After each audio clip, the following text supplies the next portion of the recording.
The written record of ancient China stands among humanity's greatest historical achievements, yet its pages still preserve enduring puzzles that resist simple explanation. Imperial courts, remote mountain sanctuaries, and long-buried tombs continue to yield evidence that reshapes established interpretations with every generation of research.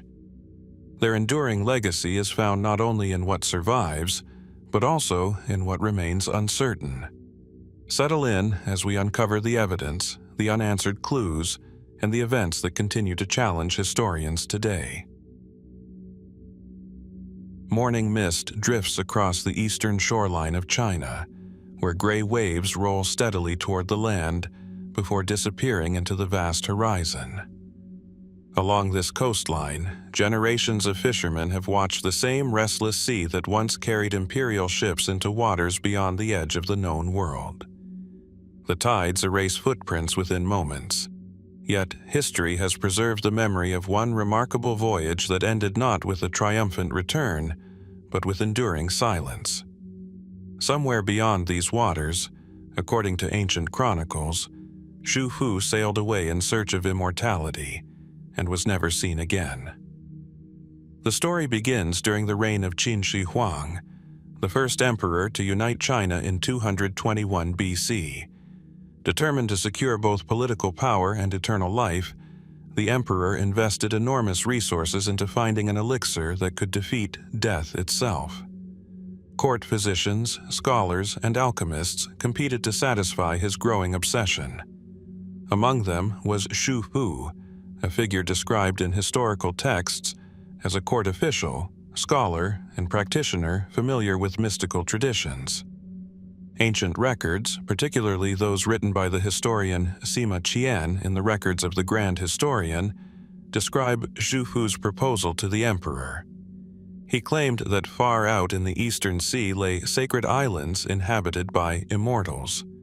These islands, often identified as Penglai, Fangjiang, and Yingzhou, were believed to contain miraculous herbs capable of granting everlasting life. Yet, Xu Hu warned that these islands were protected by powerful forces, making the journey difficult and dangerous. According to the Chronicles, Qin Shi Huang approved the expedition. Xu Hu was reportedly provided with ships, craftsmen, supplies, and a remarkable company of several thousand young men and women. It was not a modest voyage, but a carefully organized mission backed by the wealth of one of history's most powerful empires. The scale of the expedition itself raises intriguing questions. Why would the emperor commit such extraordinary resources unless he genuinely believed success was possible? And what expectations did Xu Hu himself hold as the fleet disappeared beyond the horizon? Historical accounts suggest that Xu Hu's first expedition returned without achieving its goal. He reportedly explained that dangerous sea creatures had prevented him from reaching the islands. The emperor, still determined to obtain the elixir, ordered another attempt. This second voyage became one of the most enduring mysteries in Chinese history, because, according to surviving records, Xu Hu never returned. From this point onward, the evidence becomes remarkably thin. Chinese historical sources simply note his disappearance, leaving later generations to reconstruct the possibilities from scattered traditions and regional legends. One widely discussed theory proposes that Xu Hu successfully reached lands east of China and chose never to return. Over the centuries, Japanese traditions have associated Xu Hu with several locations. Some local legends describe him arriving with farmers, artisans, and skilled craftsmen who introduced new agricultural techniques, medicinal knowledge, and cultural practices. Shrines dedicated to Xu Hu still exist in parts of Japan, reflecting the lasting influence of these stories. Modern historians approach these traditions with caution. While archaeological evidence does demonstrate cultural exchanges between ancient China and the Japanese archipelago, directly linking those developments to Xu Hu remains difficult. The legends were recorded centuries after the events they describe, making it challenging to separate historical memory from later folklore. Nevertheless, the persistence of these accounts continues to attract scholarly attention. Other researchers suggest that the expedition may simply have failed. Ancient maritime travel was exceptionally dangerous. Sudden storms, unfamiliar currents, limited navigation techniques, disease, or shortages of food could easily have destroyed an entire fleet far from any recorded shoreline. If such a disaster occurred, few traces would likely survive after more than 2,000 years beneath the sea. Another possibility considers politics rather than geography. Qin Shi Huang's rule depended upon strict authority, and failure to deliver the promised elixir could have carried severe consequences. Did Xu Fu recognize that returning empty-handed might result in execution? If so, establishing a settlement elsewhere may have seemed preferable to facing the emperor's disappointment. Some interpretations focus on the symbolic nature of the mission itself. The islands of the Immortals occupied an uncertain place between mythology and geography. Ancient Chinese cosmology often blended physical landscapes with spiritual ideals, leaving open the possibility that Xu Fu pursued destinations which existed more clearly in philosophical belief than on navigational charts.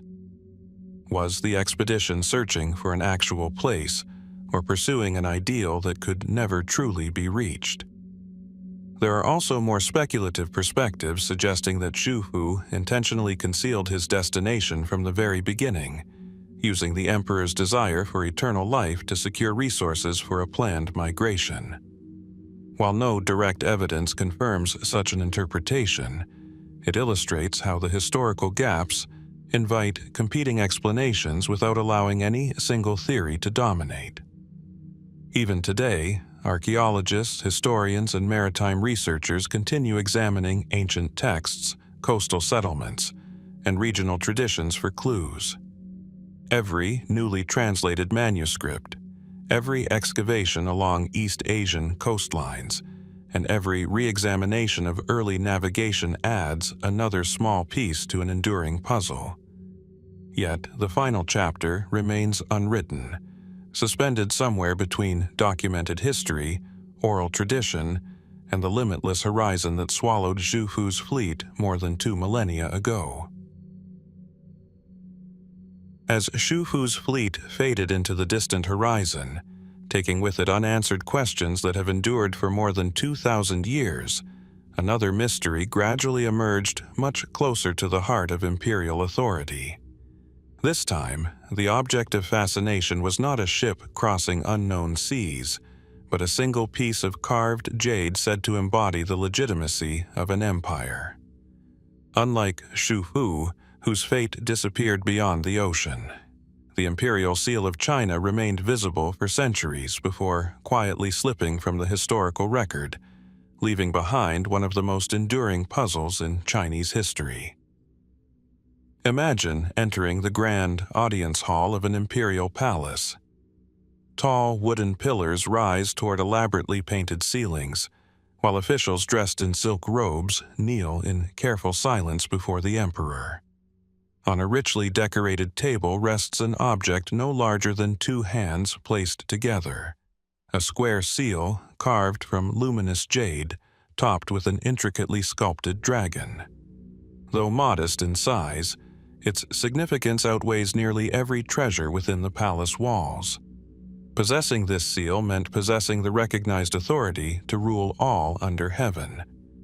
Known as the Heirloom Seal of the Realm, the artifact is believed to have originated during the reign of Qin Shi Huang after the unification of China in 221 BC.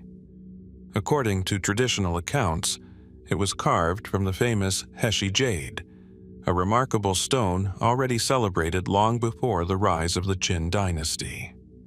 Legends surrounding the jade itself tell of a humble man named Bian He, who repeatedly insisted that an unremarkable stone concealed an extraordinary gem within. Although dismissed and harshly punished by successive rulers, His claim was eventually proven correct when the stone revealed one of China's most treasured pieces of jade. Generations later, that same jade was reportedly transformed into the Imperial seal. Historical sources describe it as bearing the inscription, "Having received the mandate from heaven, may the emperor lead a long and prosperous life." Whether those exact words match the original carving remains uncertain, but the message reflected a central idea in Chinese political philosophy. The ruler governed not merely through military strength, but through heaven's approval. The seal became the physical expression of that divine legitimacy. Throughout the following centuries, the seal passed from one dynasty to another, surviving civil wars, palace intrigues, assassinations, and dramatic transfers of power. Victorious rulers sought it with extraordinary determination, because possessing the seal strengthened their claim to the throne. In many ways, the artifact became more than an administrative tool. It evolved into a political symbol capable of influencing how history itself judged a new emperor. Historical records document several occasions when the seal narrowly escaped destruction or disappeared temporarily before reappearing. During periods of political fragmentation, rival kingdoms competed fiercely for possession of it. Sometimes it was surrendered peacefully. At other times, it changed hands through conquest or negotiation. Despite the instability surrounding it, the seal repeatedly resurfaced, reinforcing its legendary status. Yet somewhere during the turbulent years surrounding the collapse of the Tang Dynasty and the chaotic era that followed, the trail grows increasingly uncertain. Many historians believe the seal disappeared during the 5 Dynasties and 10 Kingdoms period in the 10th century, an age marked by rapid political change, warfare, and shifting capitals. Imperial archives from this period are incomplete, and conflicting accounts leave researchers with few definitive answers. By the time the Song Dynasty emerged, references to the original heirloom seal had largely ceased. New imperial seals were commissioned, but none carried the same historical prestige. What became of the original artifact? One possibility is surprisingly ordinary. The seal may have been destroyed during warfare. Fires consumed countless palaces, invading armies looted treasuries, and valuable objects were often melted down, broken apart, or scattered beyond recovery. Jade is durable, yet even the finest artifact can disappear when centuries of conflict erase the institutions responsible for preserving it. Another theory suggests that the seal still survived but entered private hands. Powerful generals, ambitious nobles, or wealthy collectors may have concealed it, either to protect it or to exploit its symbolic value during future struggles for power. If hidden intentionally, its location could have been forgotten as generations passed. Some researchers point toward scattered reports of later discoveries. Throughout Chinese history, individuals occasionally claimed to possess the genuine heirloom seal. Emperors examined several such artifacts, but none achieved universal acceptance. Differences in craftsmanship, inscriptions, or historical documentation prevented scholars from confidently identifying any surviving seal as the original. More speculative interpretations suggest that the seal may still exist, resting unnoticed within an undiscovered imperial tomb, an abandoned palace foundation, or a sealed cache awaiting archaeological excavation. China's vast landscape continues to yield remarkable discoveries each decade, reminding historians that important artifacts can remain concealed for centuries before returning unexpectedly to public knowledge. Others argue that the significance of the seal eventually outgrew the object itself. As dynasties rose and fell, stories surrounding the heirloom seal became intertwined with legend, making it increasingly difficult to distinguish documented history from symbolic tradition. Did every recorded transfer involve the authentic seal, or did belief gradually replace certainty as the centuries unfolded? Today, no museum displays the unquestioned heirloom seal of the realm. No verified excavation has produced it. No contemporary record explains exactly when it disappeared or where its journey finally ended. Yet its absence continues to shape discussions among historians because the seal represented more than carved jade. It embodied the fragile relationship between political authority, historical memory, and the enduring search for legitimacy.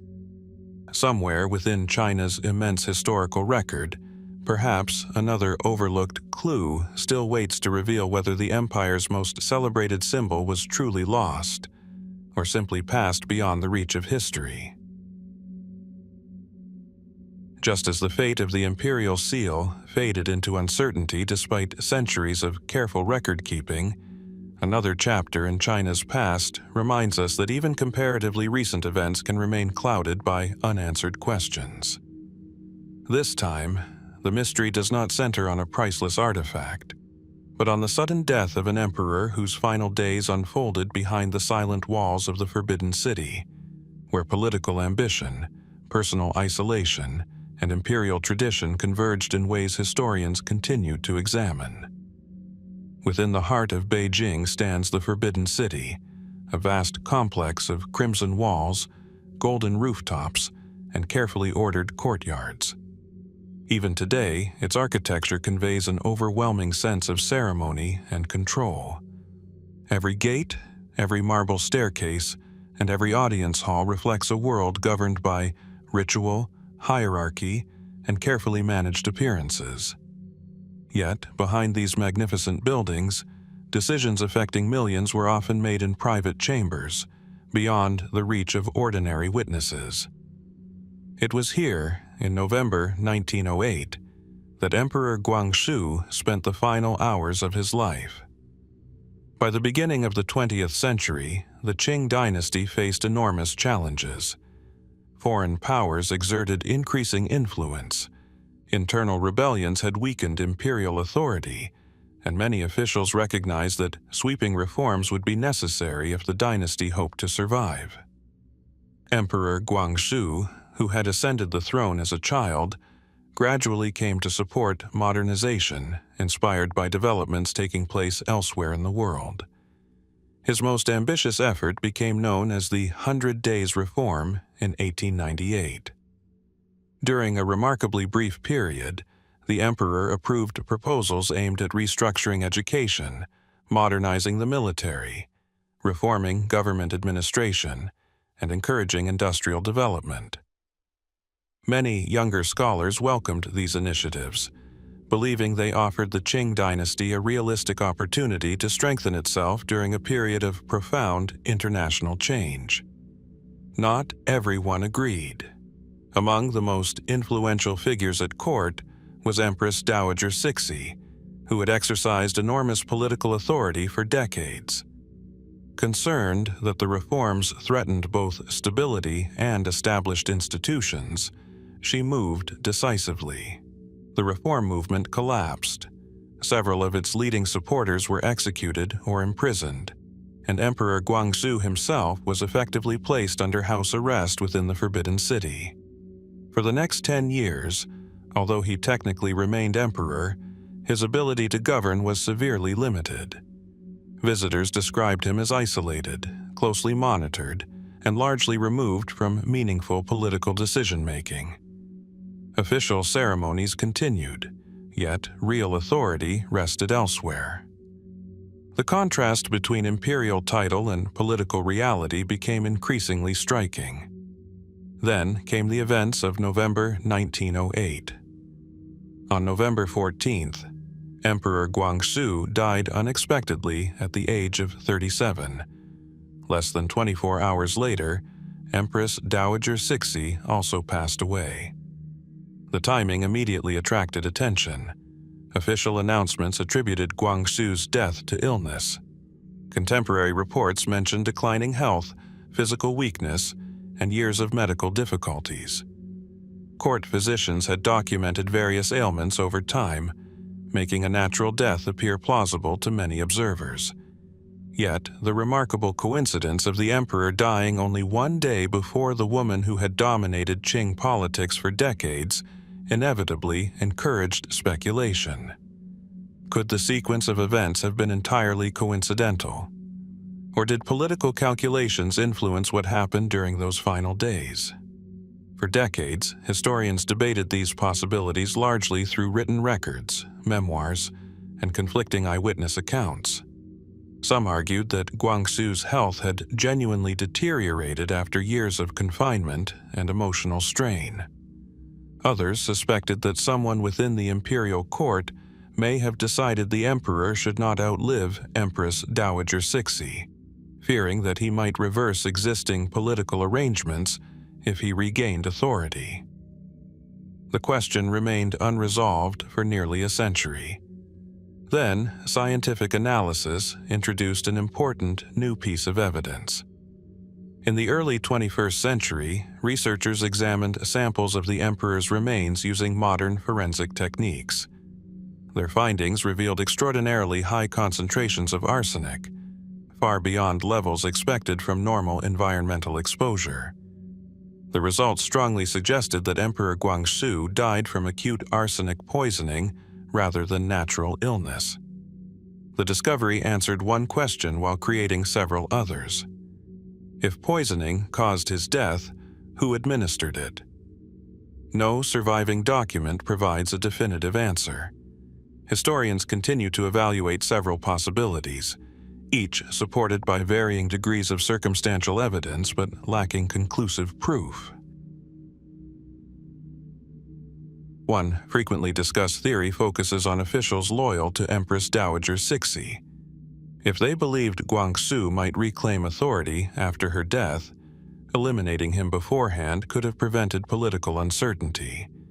Some scholars note that the succession had already become an urgent concern during Cixi's final illness. Another possibility considers powerful conservative figures elsewhere within the Qing court. Political factions often competed intensely, and Guangxu's earlier support for reform had created lasting enemies.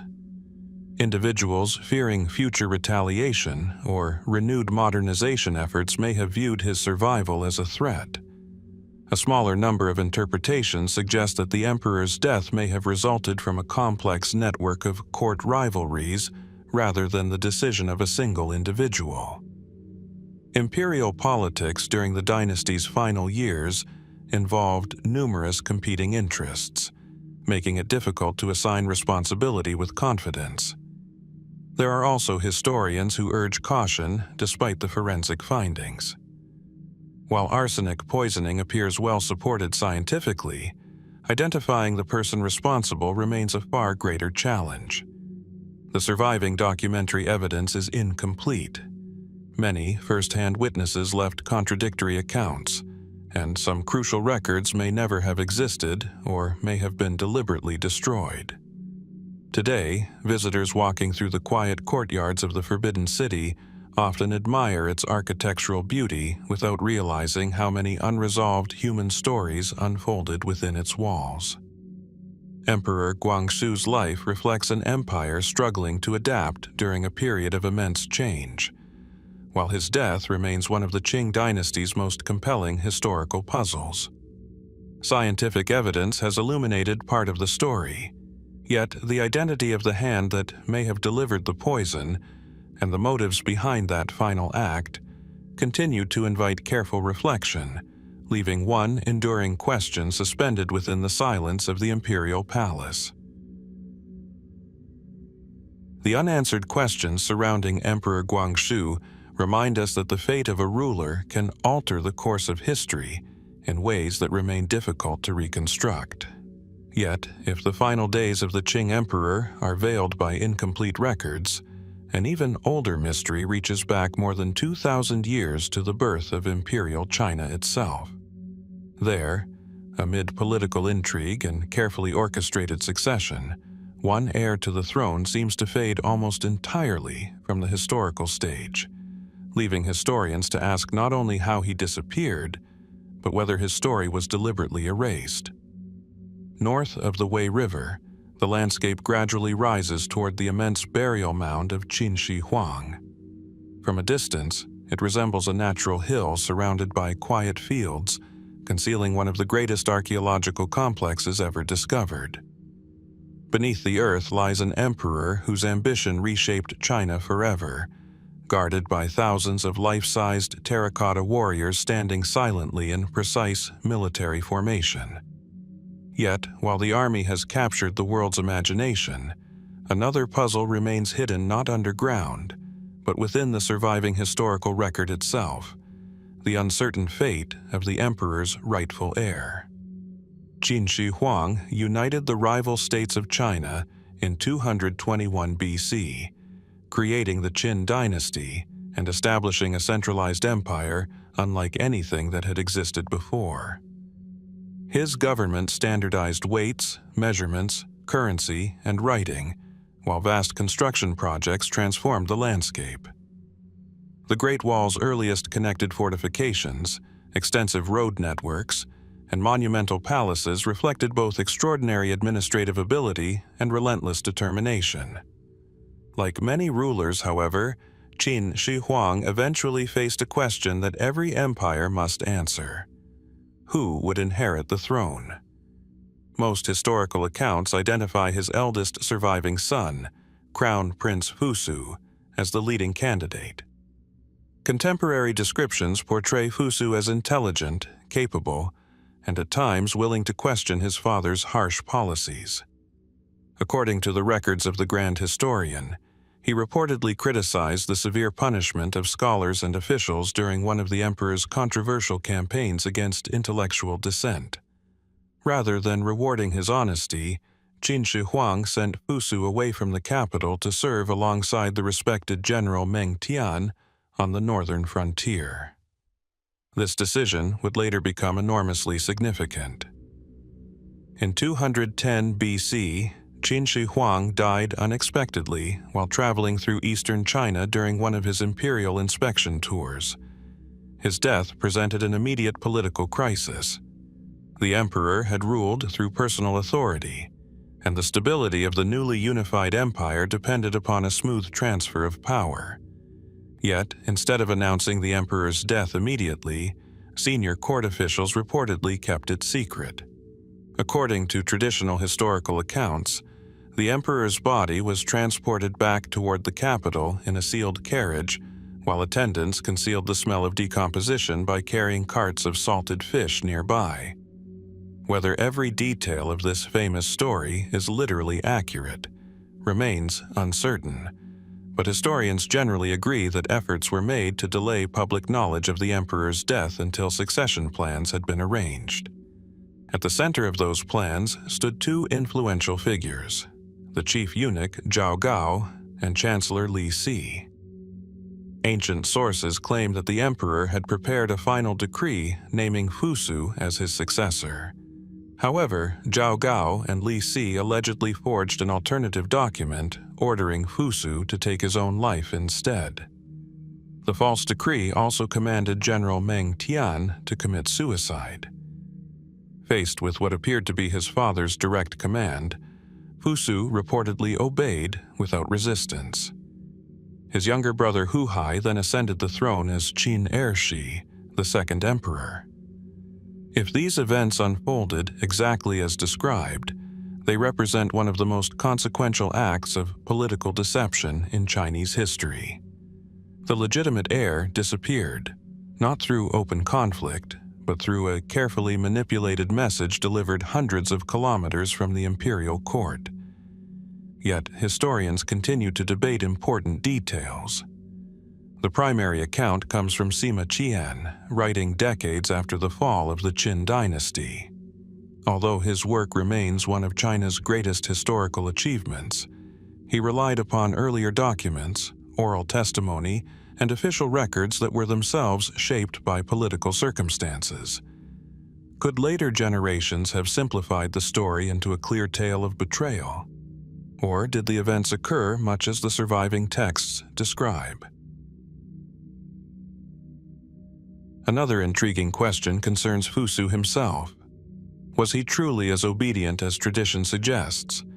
Some scholars find it remarkable that an experienced prince serving on the frontier alongside loyal military commanders would immediately accept such an extraordinary order without further verification. Could he have suspected deception? Did he possess opportunities to challenge the decree but choose not to risk civil war? Or might parts of his final days have been omitted from surviving records? There are even more speculative theories suggesting that Fusu may not have died immediately at all. A handful of later legends propose that he escaped execution, lived under another identity, or inspired resistance against the new regime. These accounts lack reliable historical evidence and are generally regarded as folklore rather than documented history. Yet, they illustrate how the disappearance of a prominent historical figure naturally invites alternative interpretations when the available evidence is limited. Ironically, the succession that followed proved disastrous for the Qin dynasty. Qin Ersh struggled to maintain control, widespread rebellions erupted, and the empire established by Qin Shi Huang collapsed only a few years after his death. Some historians have wondered whether events might have unfolded differently had Fusu inherited the throne. Although such questions can never be answered with certainty, they continue to shape discussions about one of history's most significant turning points. Today, the great mausoleum of Qin Shi Huang still dominates the landscape, while archaeologists continue to investigate the immense complex surrounding it. Countless artifacts have emerged from the earth, illuminating the emperor's extraordinary reign. Yet no excavation has fully resolved the fate of the man once expected to succeed him. Somewhere between official history, political intrigue, and the silence left by missing records, the story of Qin Shi Huang's lost heir remains incomplete, inviting each new generation to consider how much of the past survives, and how much may have been deliberately left behind. As the uncertain fate of Crown Prince Fusu reminds us, history is often shaped as much by missing records as by those that survive. Some figures disappear from the story because of political upheaval, while others seem to exist almost entirely within the space between documented fact and enduring tradition. Few individuals illustrate this more clearly than Laozi, a philosopher whose ideas transformed Chinese thought, even as his own identity remains one of its most enduring historical puzzles. The mountain passes of western China are often wrapped in quiet morning mist. Narrow roads wind between steep cliffs where ancient travelers once journeyed on foot or horseback, carrying silk, bamboo manuscripts, and news from distant kingdoms. Along one of these roads, according to one of China's most celebrated traditions, an elderly scholar riding a water buffalo approached a frontier gate. Before allowing him to continue into the wilderness beyond civilization, the gatekeeper made a simple request. He asked the old philosopher to record his wisdom before departing forever. From that encounter, tradition tells us, emerged one of the most influential philosophical works ever written, the Dao De Jing. Yet, almost everything else about the man known as Laozi remains uncertain. Unlike many prominent historical figures whose lives were carefully documented by official records, Laozi appears only briefly in surviving texts. His name itself introduces the first layer of uncertainty. Laozi is commonly translated as Old Master or Old Teacher, suggesting a respectful title rather than a personal name. If that is true, then who was the individual behind the title? Was there truly a single philosopher responsible for the Dao De Jing, or has history preserved a symbolic figure whose biography gradually merged with legend?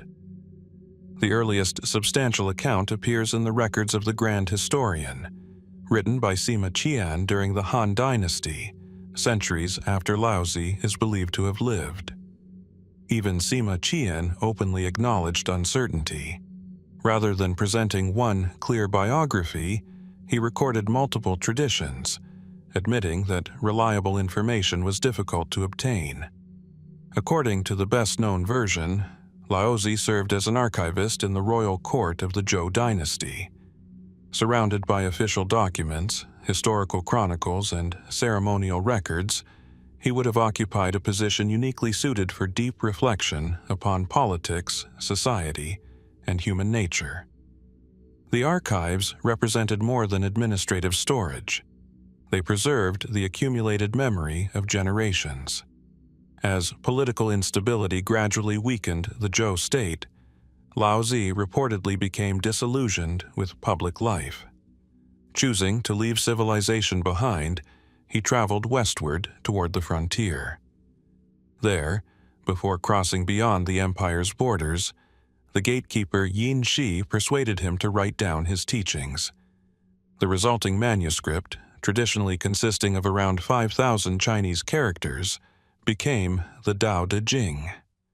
After completing the text, Laozi continued his journey, disappearing from recorded history. It is an elegant story, yet historians immediately encounter several difficulties. No contemporary documents confirm Laozi's existence. The earliest surviving references appear generations after the period in which he supposedly lived. Furthermore, the dating of the Tao Te Ching itself remains the subject of scholarly discussion. Linguistic analysis suggests that portions of the text may reflect ideas developing over an extended period rather than the work of a single author writing at one specific moment. Could the Tao Te Ching have been compiled gradually by several thinkers? Many modern scholars consider this possibility seriously. Rather than representing one individual's teachings, the text may preserve centuries of philosophical reflection gathered from different voices within early Taoist traditions. Its concise style, poetic language, and occasional shifts in emphasis could support such an interpretation. Others continue to argue that a historical Laozi likely existed, even if later generations expanded and idealized his biography.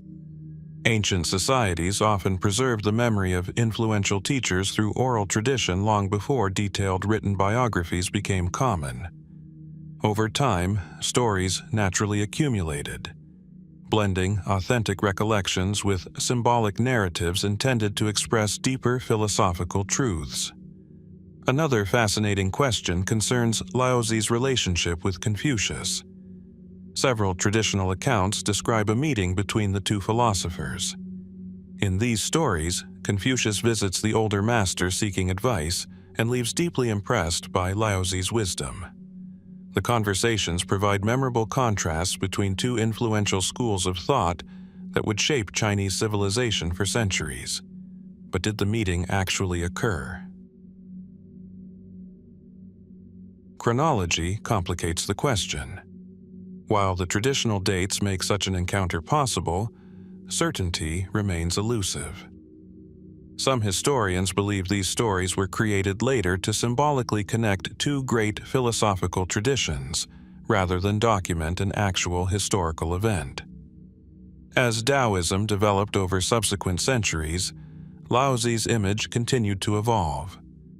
Religious Taoist traditions gradually elevated him beyond the role of philosopher, honoring him as a divine figure associated with cosmic order and timeless wisdom. His biography expanded to include extraordinary elements, miraculous birth stories, and symbolic journeys that reflected spiritual rather than historical concerns. These later traditions hold profound religious significance for many believers, yet historians generally distinguish them from efforts to reconstruct the life of an actual historical person. The challenge lies in recognizing both the cultural importance of these traditions and the limits of the surviving evidence. Archaeological discoveries have added valuable context without resolving the central mystery. Ancient manuscripts recovered from sites such as Mawangdui and Guodian contain early versions of the Tao Te Ching, demonstrating that the text circulated in different forms during the early centuries of its transmission. These discoveries illuminate the evolution of the work itself, but they remained silent regarding the identity of its author.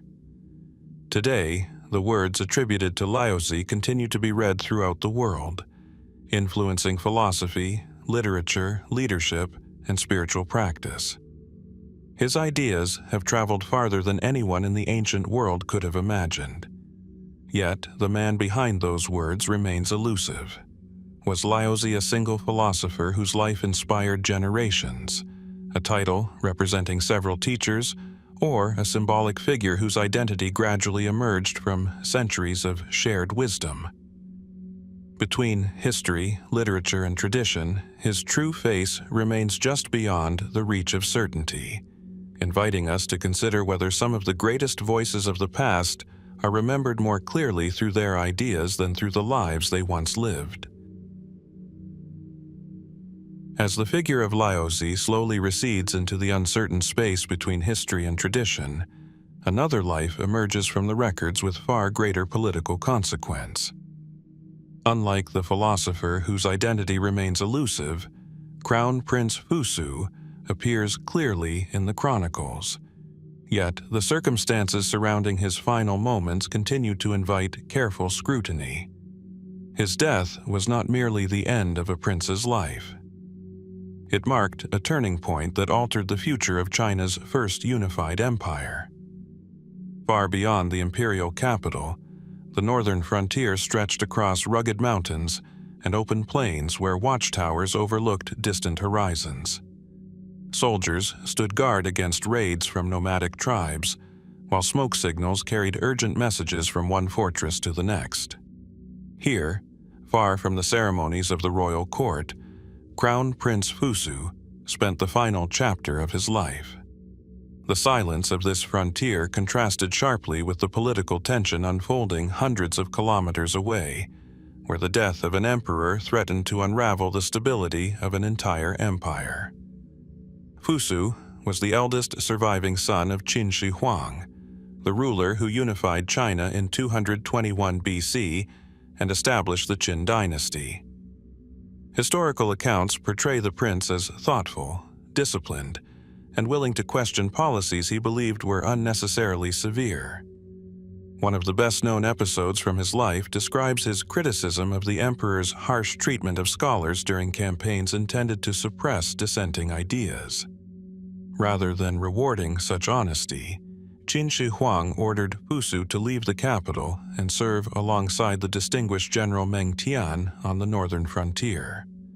Officially, the assignment placed him close to one of the empire's most experienced military commanders.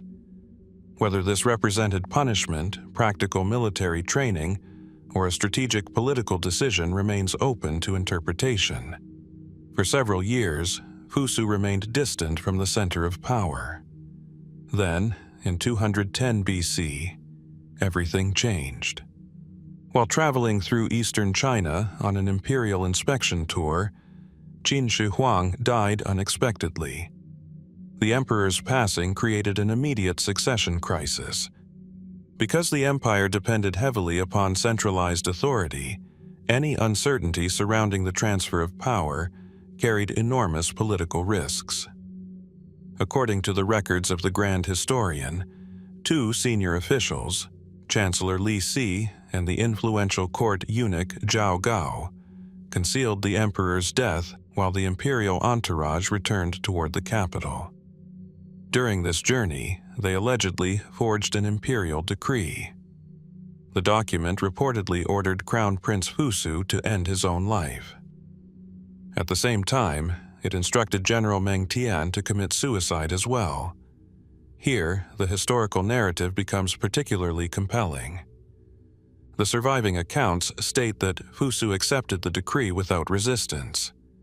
Believing the order genuinely reflected his father's wishes, he reportedly carried out the command, ending the life of the man who had long been expected to inherit the throne.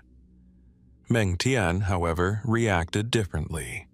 Historical sources suggest that the experienced general questioned the order's authenticity and requested an opportunity to verify it. His hesitation reflected the extraordinary nature of the command. Why would the emperor suddenly demand the deaths of two loyal servants who had spent years defending the empire's northern frontier? Meng Tian's request was denied. He was arrested and later forced to take his own life as well. The contrast between the prince's immediate obedience and the general's cautious skepticism has fascinated historians for centuries. Why did Fusu comply so readily? One explanation lies within the values of the period. Confucian ideals emphasized absolute filial respect, and obedience to one's father, particularly an emperor, was regarded as a profound moral obligation. If Fusu genuinely believed the decree came from Qin Huang, refusing it may have seemed impossible regardless of the personal cost. Others argue that the political realities were equally important. Even if Fusu suspected deception, challenging an imperial order risked civil war. As the designated heir, he commanded considerable respect among frontier forces. Rejecting the decree might have divided the army, plunged the newly unified empire into immediate conflict, and undermined everything his father had built. Some historians have suggested that Fusu's own personality influenced his decision. Ancient texts consistently portray him as principled and conscientious rather than ambitious. Perhaps he chose personal sacrifice over the possibility of widespread bloodshed, believing that preserving national stability outweighed his own survival. Yet the evidence remains frustratingly incomplete. The principal account comes from Sima Qian, writing decades after these events. Although his work remains indispensable to Chinese history, many of the original court records available to him have since disappeared. Modern scholars therefore continue debating how much of the narrative reflects contemporary documentation and how much may have been shaped by later political interpretation. There are also more speculative theories. A handful of later traditions suggest that Fusu may never have carried out the order immediately. Some legends claim he escaped into obscurity, while others propose that his death occurred under circumstances different from those recorded in official histories. These stories lack credible supporting evidence and are generally regarded as folklore rather than reliable historical accounts. Nevertheless, their persistence demonstrates how unresolved historical gaps often inspire alternative narratives. Archaeology has offered surprisingly little assistance. Despite extensive discoveries connected with the Qin dynasty, including the vast terracotta army and numerous administrative documents, no definitive evidence has emerged to clarify Fusu's final hours. His burial place has never been conclusively identified, nor has any newly discovered document fundamentally altered the traditional account. The consequences of his death, however, are easier to trace. His younger brother Huhai became the second emperor, but his reign proved brief and unstable. Rebellions spread rapidly, public dissatisfaction intensified, and within only a few years the Qin dynasty collapsed. Historians have long wondered whether Fusu's leadership might have produced a different outcome, though such questions can never move beyond careful speculation. Today, the winds still sweep across the northern frontier where Fusu once commanded soldiers far from the imperial court. The watchtowers have weathered centuries, and the empire he was expected to inherit exists only in history. Yet, the quiet dignity attributed to the prince, the forged decree that sealed his fate, and the unanswered questions surrounding his final decision continue to linger, leaving us to wonder whether the complete story of Crown Prince Fusu's death was ever truly recorded, or whether its most important chapter disappeared with those who witnessed it. As the story of Crown Prince Fusu demonstrates, the rise and fall of an empire often depends upon decisions made behind closed doors, where loyalty and suspicion exist side by side. Only a few decades after the collapse of the Qin dynasty, another extraordinary figure would discover that military brilliance offered no protection from political uncertainty. His victories helped establish a new empire, Yet the circumstances surrounding his death continue to raise questions that historians have never fully resolved. Within the towering walls of the Han Imperial Palace, polished stone courtyards echoed with measured footsteps as officials moved between audience halls carrying bamboo documents sealed with silk cords. Beyond the ceremonial grandeur, however, lay a world shaped by quiet rivalries, shifting alliances, and careful calculations. Success on the battlefield brought prestige, but it could also inspire fear. For General Han Xin, one of the greatest military commanders in Chinese history, triumph eventually became inseparable from danger. Han Xin's early life, as described in traditional historical sources, was remarkably humble. Before rising to prominence, he reportedly lived in poverty and struggled to earn the respect of those around him. One well-known story tells of a local bully who challenged him publicly. Rather than respond with violence, Han Xin crawled between the man's legs to avoid a pointless confrontation. Later generations interpreted the episode as evidence of extraordinary patience and self-control rather than weakness. His fortunes changed dramatically during the turbulent years following the collapse of the Qin dynasty. China descended into a prolonged struggle for supremacy as rival leaders competed to control the former empire. Among them was Liu Bang, who would eventually become Emperor Guangxu, founder of the Han Dynasty. Recognizing Han Xin's exceptional strategic ability, Liu Bang gradually entrusted him with increasingly important military commands. The results were remarkable. Campaign after campaign demonstrated Han Xin's mastery of logistics, deception, timing, and maneuver. Historical accounts credit him with victories that reshaped the political landscape of China. His campaigns against the kingdoms of Wei, Zhao, Yan, Qi, and Chu displayed an extraordinary ability to adapt to changing conditions while maintaining disciplined control over large armies. Many of the military principles associated with Han Xin continue to be studied today. His operations emphasized flexibility, careful preparation, psychological strategy, and the creative use of terrain. In Chinese military history, his reputation became synonymous with strategic brilliance. Yet, remarkable success often carried unexpected consequences. As Liu Bang consolidated his authority, Han Xin's growing fame inevitably attracted attention within the imperial court.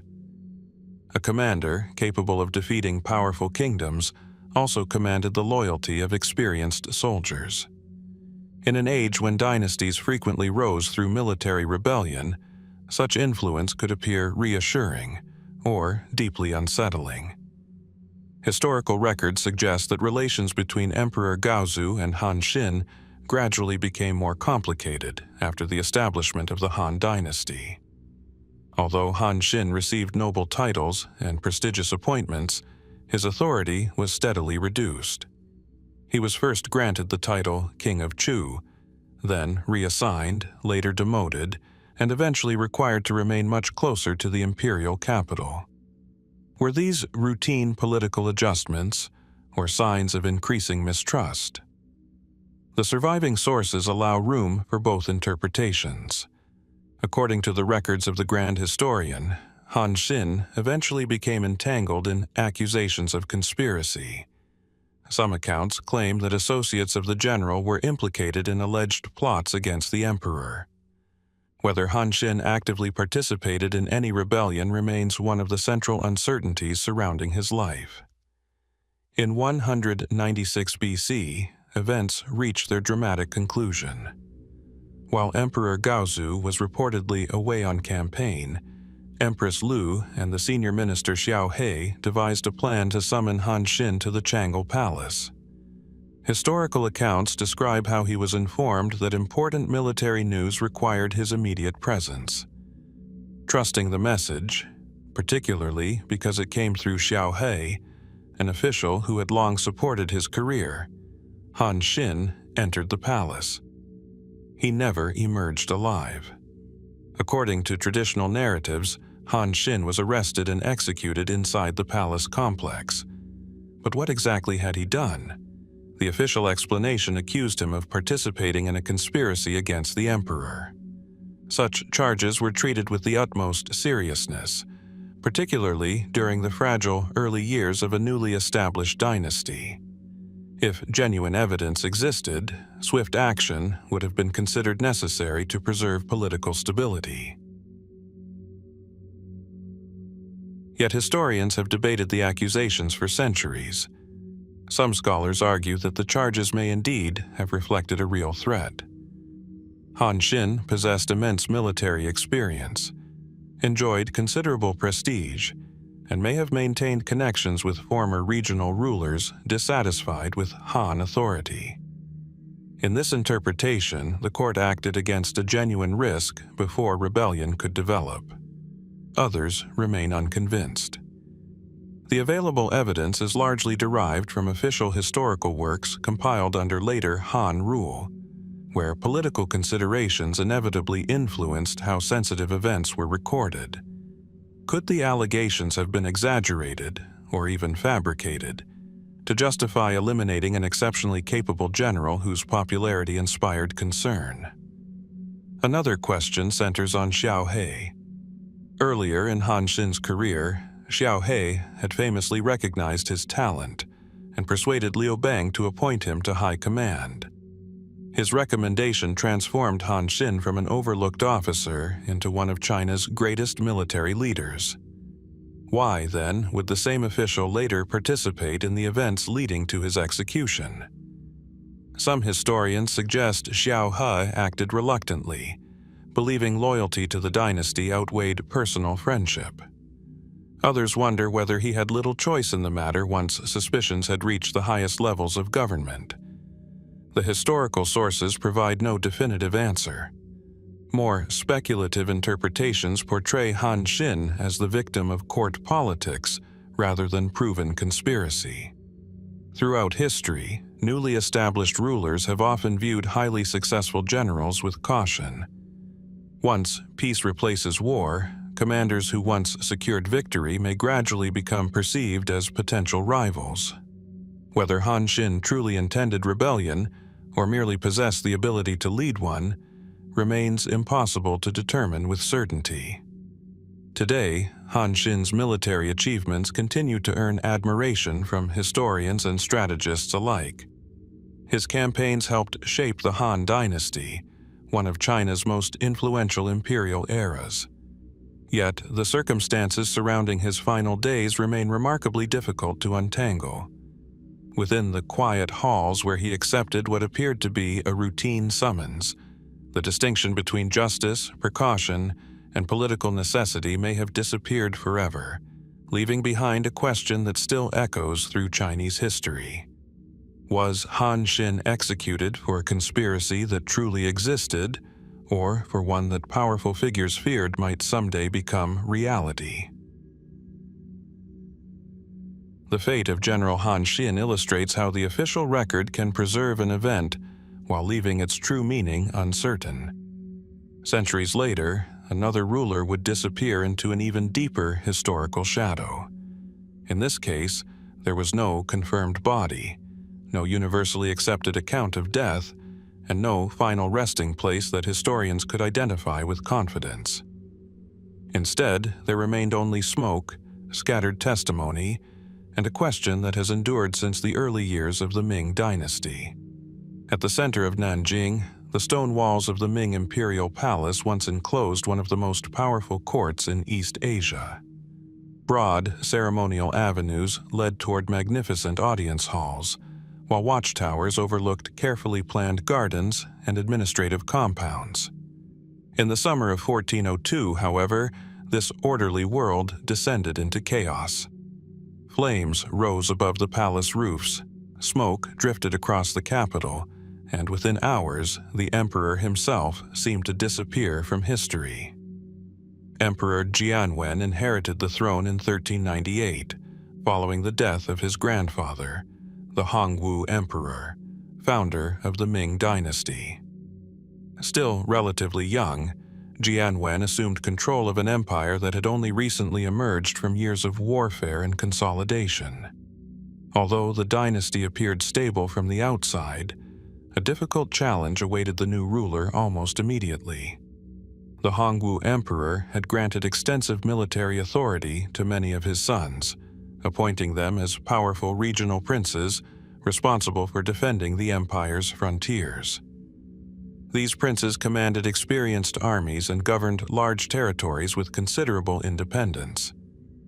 Jianwen soon concluded that such arrangements posed a long-term threat to centralized imperial authority.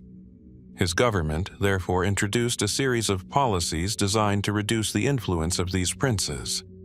Several accepted reduced authority without open resistance. Others did not. The most formidable among them was Zhu Di, Prince of Yan, whose power base lay in northern China near present-day Beijing. An accomplished military commander with years of frontier experience, Zhu Di possessed both political influence and loyal troops.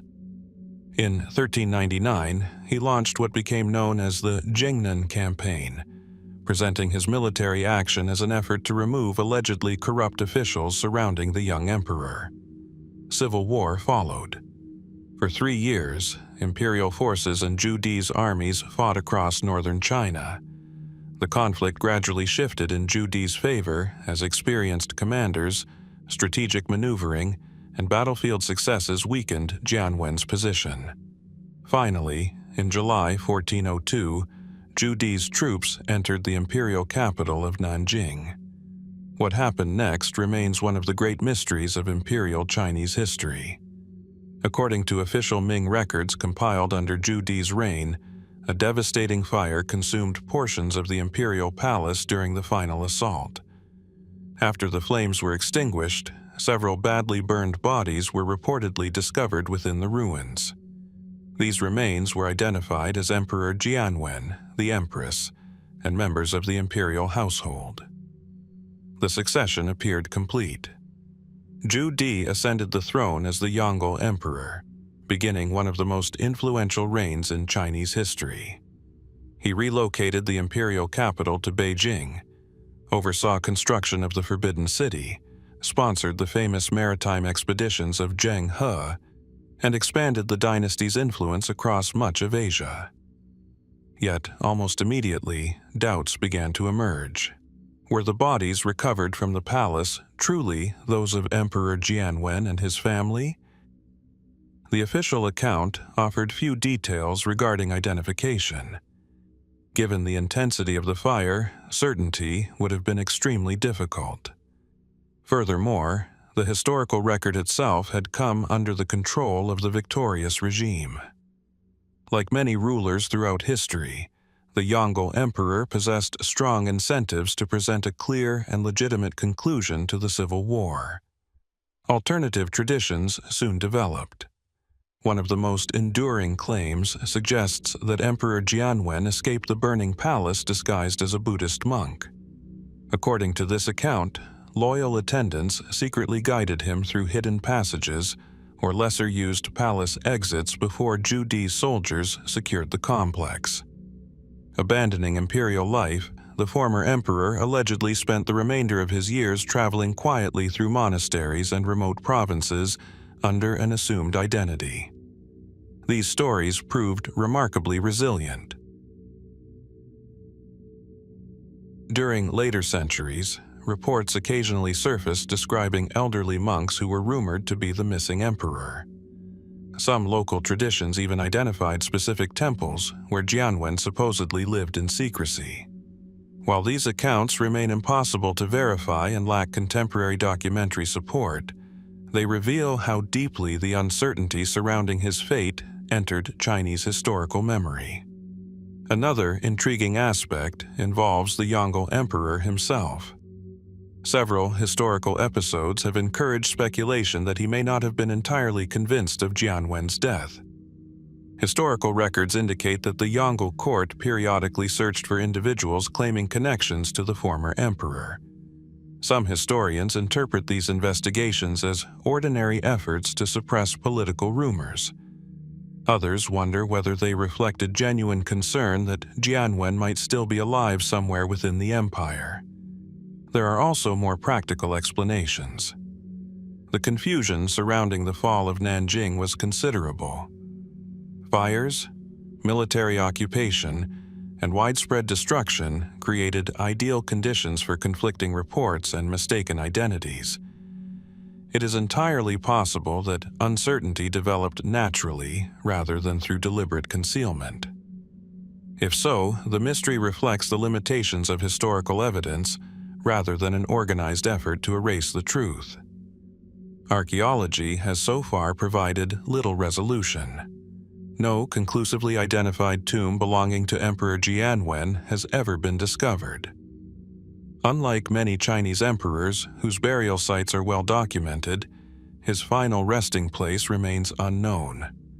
Without physical evidence, historians continue to rely primarily upon written records composed under complex political circumstances. Today, visitors exploring the remnants of the early Ming capital can still walk through spaces once occupied by emperors, officials, and soldiers whose decisions reshaped Chinese history. Yet, somewhere within those vanished palace halls lies an unanswered question that refuses to fade. Did Emperor Jianwen perish in the flames that consumed his court, or did he quietly leave behind the throne, exchanging imperial authority for anonymity?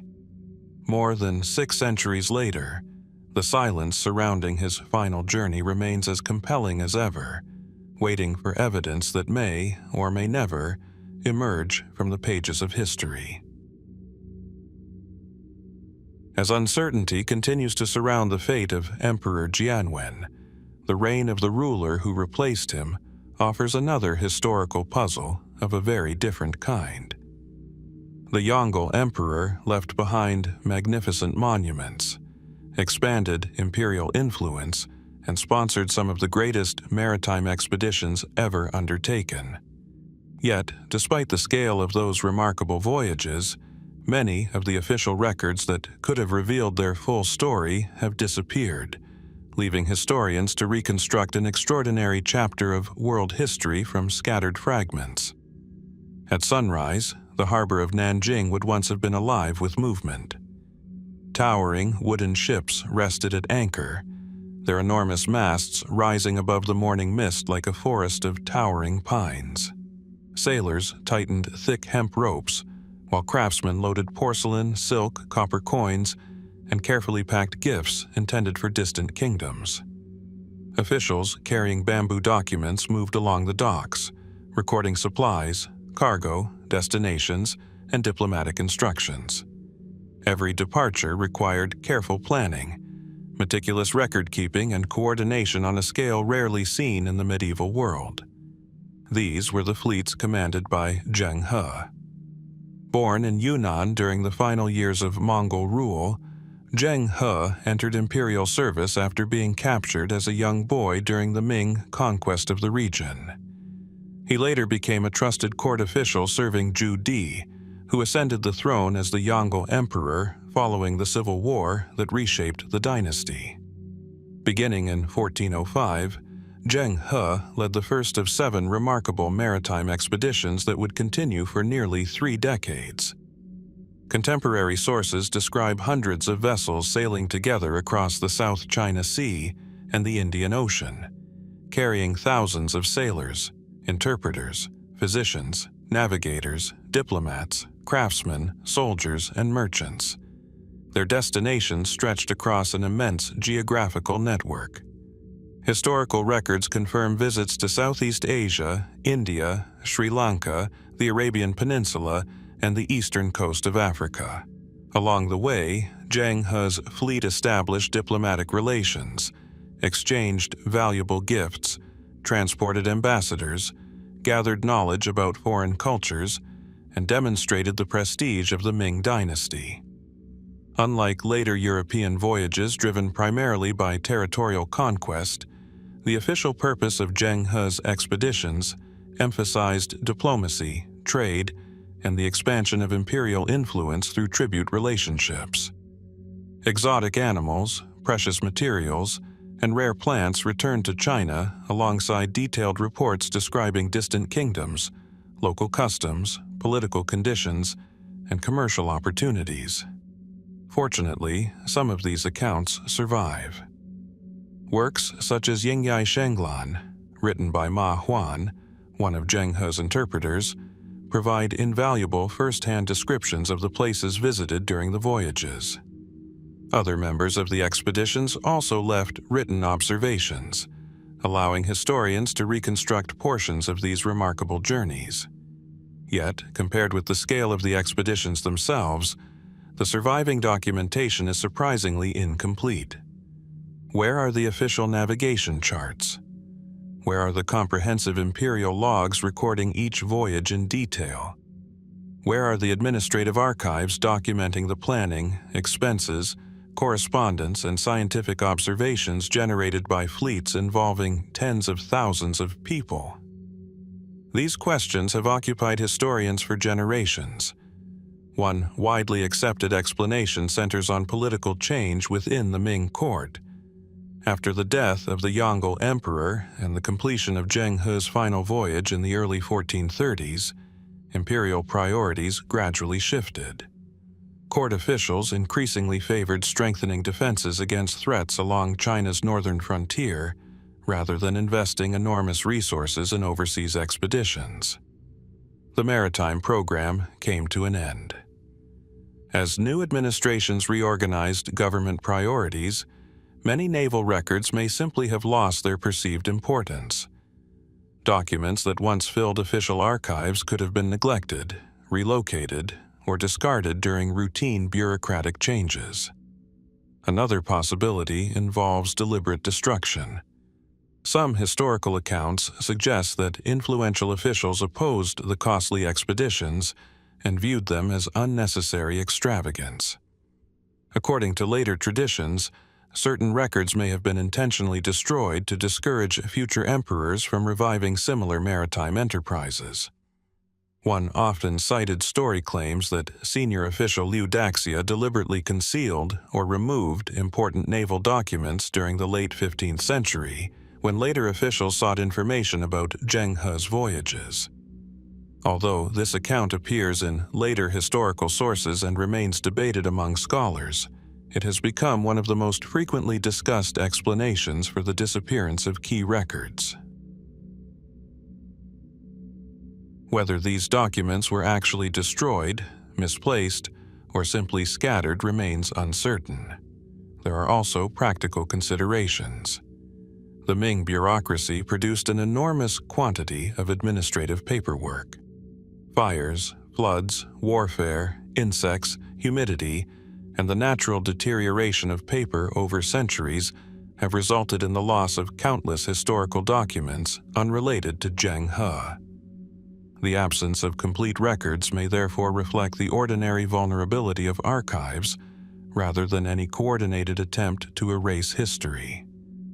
Even so, intriguing gaps remain. Historians know that sophisticated navigation charts must have existed.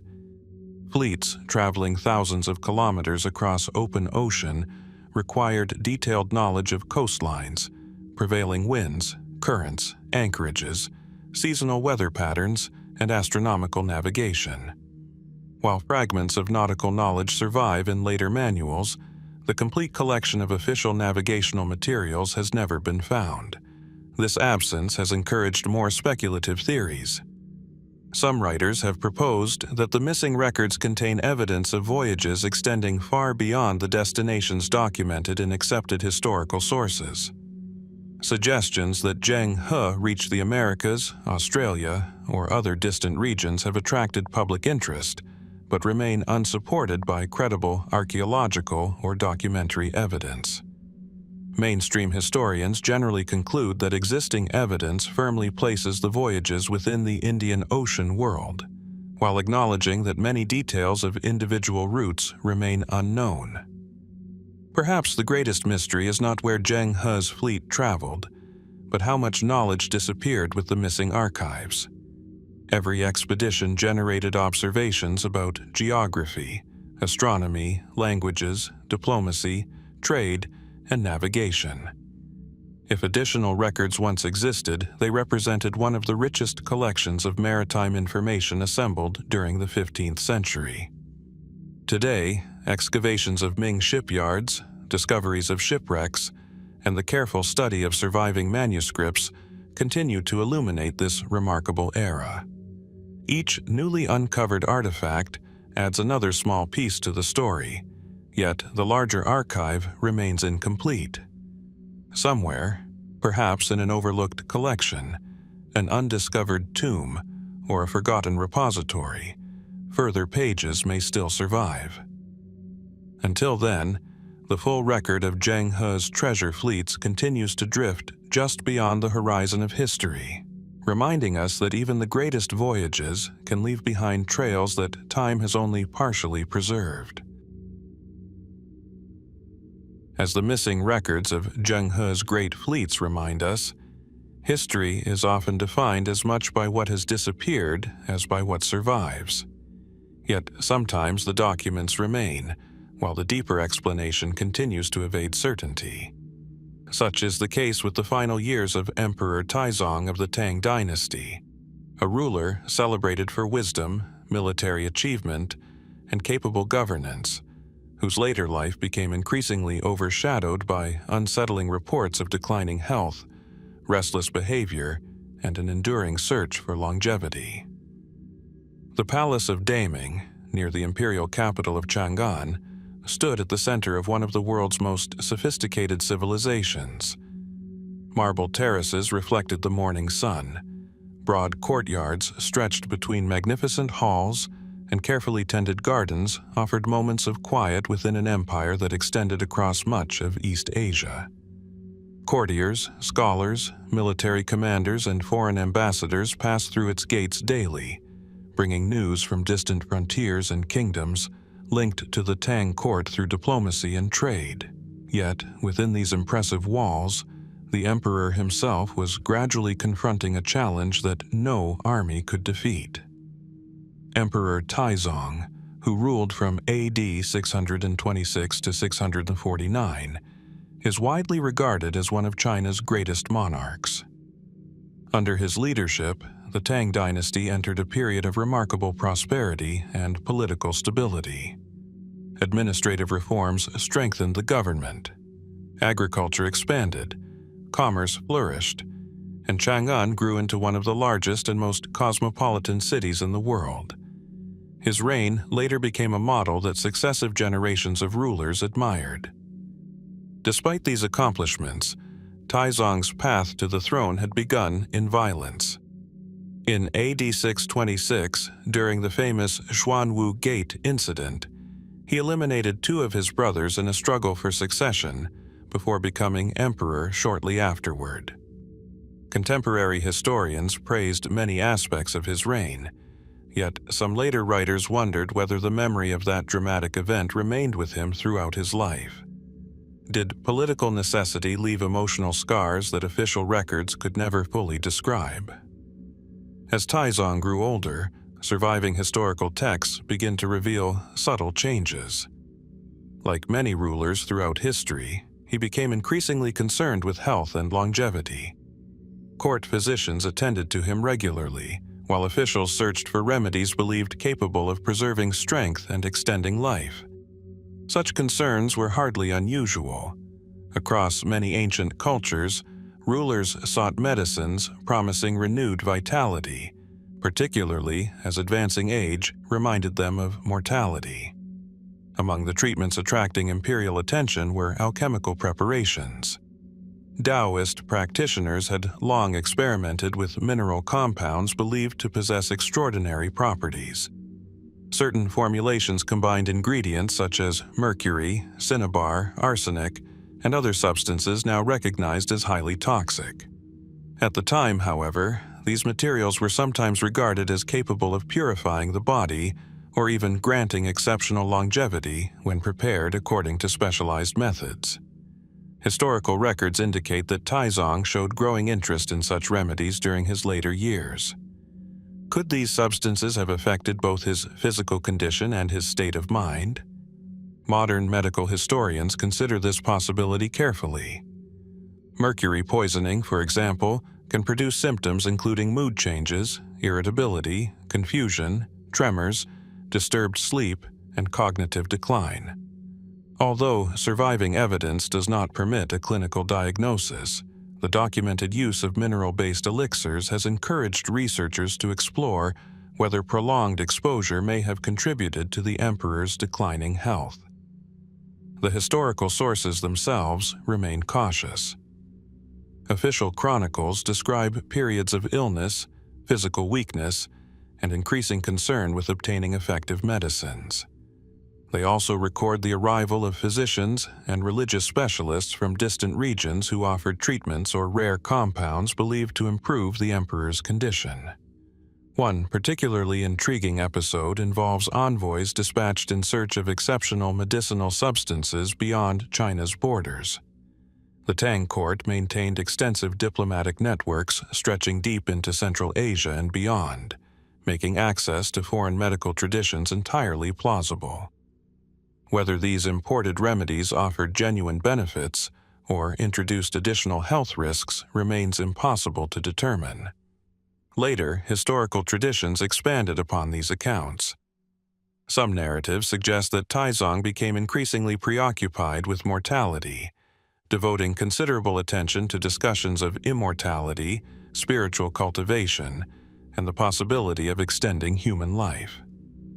Others describe episodes of unusual behavior, fluctuating judgment, or emotional instability during his final years. How reliable are these reports? Here, historians urge caution. Many surviving accounts were written years or even decades after Taizong's death. Later, authors often interpreted the final years of powerful rulers through moral or philosophical frameworks. In traditional Chinese historiography, the decline of a ruler's health could sometimes symbolize broader lessons about the limits of worldly power or the dangers of excessive ambition. As a result, distinguishing literal observation from literary interpretation is not always straightforward. Political context also deserves consideration. Taizong's reign established standards against which later emperors were measured.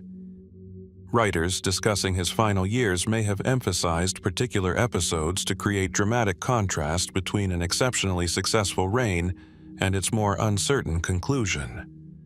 This does not necessarily mean the reports are inaccurate, but it reminds us that historical narratives often serve several purposes simultaneously. More speculative interpretations occasionally appear outside mainstream scholarship. Some later legends suggest that Taizong experienced disturbing visions or profound psychological distress connected to the violence surrounding his rise to power. These stories have become part of Chinese literary and religious tradition, particularly in later novels and folk narratives. However, historians generally view them as symbolic elaborations rather than dependable historical evidence. Archaeology has offered valuable insight into Tang court life, but relatively little that directly clarifies the emperor's final condition.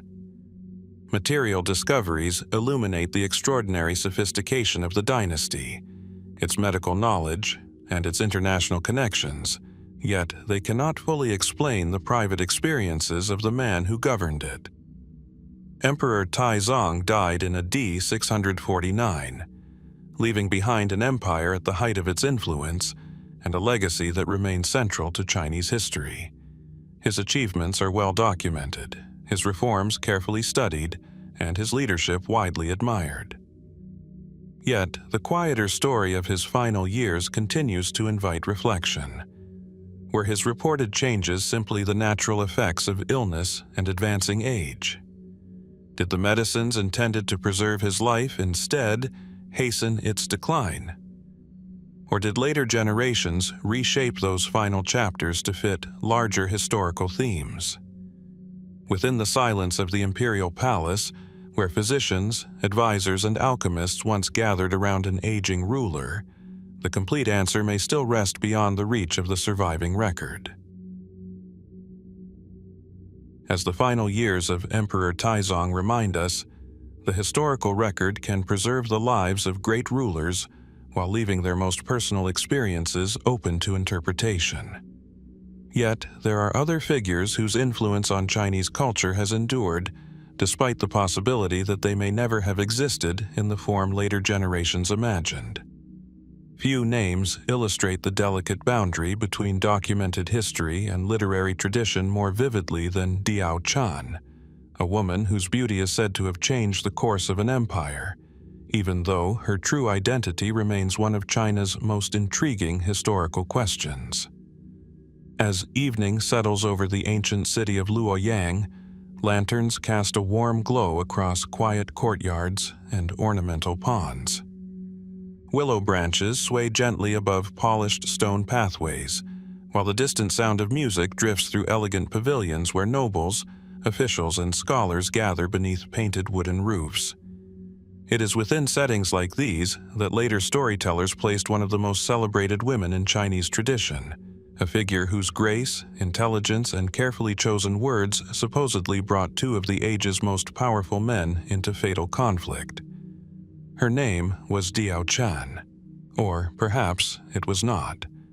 Unlike many prominent political figures of the late Eastern Han Dynasty, Diao Chan does not appear clearly within the earliest surviving historical records. Instead, her story gradually emerged through centuries of storytelling, dramatic performances, and historical novels, becoming deeply woven into Chinese cultural memory, while remaining remarkably difficult to verify through contemporary evidence. The political background itself is firmly established. During the final decades of the Eastern Han Dynasty, imperial authority weakened dramatically. Regional warlords accumulated military power, court factions competed for influence, and widespread unrest gradually fractured the empire. Among the most formidable figures was Dong Zhuo, a military commander who seized effective control of the imperial government after entering the capital in AD 189. Dong Zhuo quickly became notorious in historical accounts for his authoritarian rule. Chroniclers describe executions, forced relocations, and widespread fear within the capital. His dominance depended not only upon political authority, but also upon the loyalty of his adopted son and trusted military commander, Lu Bu, whose exceptional skill in battle made him one of the era's most formidable warriors. It is here that the familiar story of Diao Chan begins. According to the famous historical novel Romance of the Three Kingdoms, written during the 14th century by Luo Guanzhong, the court official Wang Yun devised an elaborate plan to eliminate Dong Zhuo. He entrusted the beautiful Diao Chan with an extraordinarily dangerous mission. She would encourage affection from both Dong Zhuo and Lu Bu simultaneously. As jealousy and suspicion gradually poisoned the relationship between the two powerful men, tensions escalated until Lu Bu ultimately assassinated his adoptive father in AD 192. Through intelligence rather than military strength, Diao Chan supposedly accomplished what armies had failed to achieve. The narrative has inspired countless operas, paintings, films, and television dramas.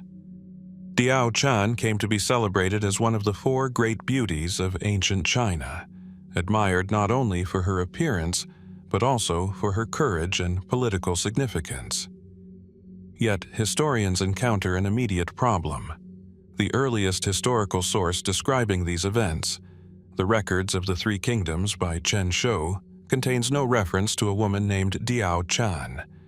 Instead, the chronicle briefly mentions that Lu Bu maintained an illicit relationship with one of Dong Zhuo's female attendants. The account is concise and offers almost no personal detail. The attendant remains unnamed, her background unexplained, and her ultimate fate uncertain. Could this anonymous woman later become Diao Chan? Many scholars believe this is the most likely explanation. Over centuries, oral tradition often transforms brief historical references into richly developed narratives. A nameless palace attendant could gradually acquire a personality, biography, and symbolic role as storytellers expanded the tale for new audiences. By the time Romance of the Three Kingdoms appeared, the character had evolved into one of Chinese literature's most memorable heroines. Even the name Diao Chan raises questions. Some researchers suggest it may not have been a personal name at all. Certain linguistic interpretations propose that it could have originated from references to decorative ornaments associated with official court attire, rather than an individual's birth name. If so, later writers may have transformed a descriptive phrase into the identity of a historical character. Others argue that Diao Chan may indeed have been a real person whose name simply failed to survive in official records. Historical chronicles often focused primarily on emperors, generals, and senior officials, leaving many women, regardless of their influence, largely invisible unless they belonged directly to the imperial family. Countless lives undoubtedly disappeared from written history despite playing meaningful roles in political events. There are also literary considerations. Romance of the Three Kingdoms was never intended as a strictly factual chronicle. The novel blended documented history with folklore, dramatic invention, and moral storytelling, creating vivid personalities that illustrated themes of loyalty, ambition, betrayal, and sacrifice. Within this framework, Diao Chan serves not merely as an individual, but as a symbol of how intelligence and careful planning could alter the course of history more effectively than force alone. Some more speculative traditions extend her story beyond Dong Zhuo's death, suggesting she later disappeared into anonymity, became connected with Lu Bu's eventual downfall, or withdrew from public life entirely. These accounts differ considerably from one another and lack reliable contemporary evidence, reflecting the gradual expansion of legend rather than documented historical fact. Today, Diao Chan occupies a unique place within Chinese culture. She is simultaneously one of its most famous historical figures and one of its least certain. Archaeology has revealed no inscription bearing her confirmed name, no contemporary document describing her life in detail, and no definitive evidence capable of separating history from literary imagination. Yet her story continues to resonate because it reminds us that history is not preserved only through official records. Sometimes it survives through memory, performance, and tradition, leaving future generations to ask whether the woman remembered as Diao Chan once walked the palace corridors exactly as the stories describe, or whether her true identity has always remained concealed behind the enduring power of legend. As the uncertain identity of Diao Chan illustrates, some mysteries arise because history preserves too little. Others endure because the surviving records seem almost too remarkable to believe. Among the most debated examples is the brief reign of Mang, a ruler whose ambitious reforms appeared so unconventional that generations of observers struggled to understand what inspired them. His policies are well documented, yet the reasoning behind them continues to invite careful debate. The ruins of Chang'an still hint at the grandeur of one of the ancient world's greatest capitals. Broad avenues once connected imposing government offices, bustling marketplaces, ceremonial temples, and imperial palaces where officials drafted laws affecting millions of people. Here, amid orderly bureaucracy and deeply rooted tradition, a remarkable political experiment briefly unfolded. It lasted little more than a decade, but its bold vision has continued to puzzle historians for nearly 2,000 years. Mang was born into the influential Wang family during the Western Han Dynasty. Unlike many powerful aristocrats, early historical accounts portray him as modest, disciplined, and unusually attentive to Confucian ideals. He gained respect through careful public conduct, generosity toward relatives, and an image of personal integrity that distinguished him from many members of the political elite. As members of the imperial family died or lost influence, Mang gradually accumulated greater authority. Acting first as regent for young emperors, he became one of the most powerful figures in the Han government. Then, in AD 9, he formally assumed the throne, declaring the end of the Western Han Dynasty and establishing a new regime known as the Qin Dynasty. The transition itself was extraordinary, but what followed proved even more surprising. Almost immediately, Mang announced an extensive series of reforms, unlike anything attempted by previous Chinese rulers. Land ownership became one of his primary concerns. Large estates had increasingly concentrated wealth in the hands of powerful families, while many farmers struggled with debt and declining access to productive farmland. Mang attempted to reverse this trend by nationalizing land and redistributing it according to principles that he believed reflected ancient ideals of social harmony. Private buying and selling of land faced severe restrictions under his proposed system. He also introduced sweeping economic reforms. The government sought tighter control over markets, regulated prices for essential goods, established state monopolies in key industries, and introduced new forms of taxation intended to reduce inequality. Currency underwent repeated redesigns as Mang experimented with multiple coinage systems and alternative forms of exchange. Some policies extended even further. Historical records describe measures restricting slavery, efforts to provide financial assistance during hardship, and attempts to regulate commercial practices in ways intended to strengthen ordinary households while limiting the influence of wealthy elites. To many modern readers, portions of these reforms appear surprisingly familiar. Government regulation of markets, land redistribution, price controls, state intervention in the economy, public welfare measures. Such similarities have occasionally inspired dramatic claims far removed from mainstream historical scholarship. One popular idea suggests that Mang somehow possessed knowledge far ahead of his own era.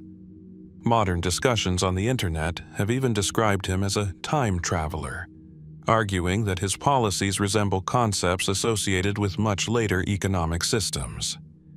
These interpretations attract attention because the parallels appear intriguing at first glance. Yet, historians generally reject such conclusions. Many of Mang's reforms did not emerge from futuristic thinking, but from deep engagement with classical Chinese philosophy. Confucian scholars frequently looked backward rather than forward, believing that ideal government had existed during earlier legendary periods. Mang himself repeatedly claimed that his policies represented a restoration of ancient institutions described in revered texts rather than entirely new inventions. In other words, his inspiration may have been deliberately historical. Even so, important questions remain. Why did he pursue reforms on such an enormous scale despite the obvious political risks? Some scholars argue that Mang sincerely believed moral government required fundamental restructuring of society.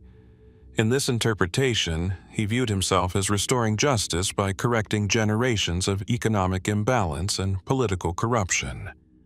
Others suggest that practical politics also played an important role.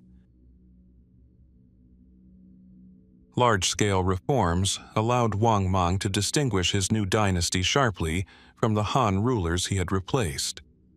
By presenting himself as the architect of a renewed political order, he strengthened the legitimacy of his own rule while emphasizing continuity with idealized ancient traditions rather than the immediate past. The greatest mystery, however, may lie not in the reforms themselves, but in their implementation. Many historians believe the underlying goals were thoughtful, yet the administrative machinery required to carry them out proved overwhelming. Local officials often struggled to interpret rapidly changing regulations. Wealthy landowners resisted enforcement. Currency reforms created confusion in commerce. Natural disasters, including devastating floods of the Yellow River, compounded existing social tensions and weakened public confidence in the government. The cumulative effect proved disastrous. Widespread unrest gradually spread across the empire. Rebel movements expanded, regional authority weakened, and in AD 23 forces entered the capital. Mang was killed during the collapse of the Xin dynasty, and the Han dynasty was eventually restored under a new branch of the imperial family. The official histories written afterward largely portrayed Mang as an illegitimate usurper whose policies demonstrated the dangers of excessive innovation. Yet modern historians often approach his reign with greater nuance. Some argue that political bias influenced later evaluations, while others see him as a sincere but unsuccessful reformer, attempting to solve genuine structural problems with methods that exceeded the administrative capacity of his time. Archaeological discoveries have confirmed many aspects of Mang's monetary experiments through surviving coins, inscriptions, and official artifacts. These physical remains demonstrate that his ambitious policies were not later inventions, but real attempts to reshape society. What they cannot reveal is the full reasoning behind every decision, or the extent to which his ideals matched political reality. Today, Mang remains one of the most debated figures in Chinese history. To some, he was an idealist determined to revive ancient principles.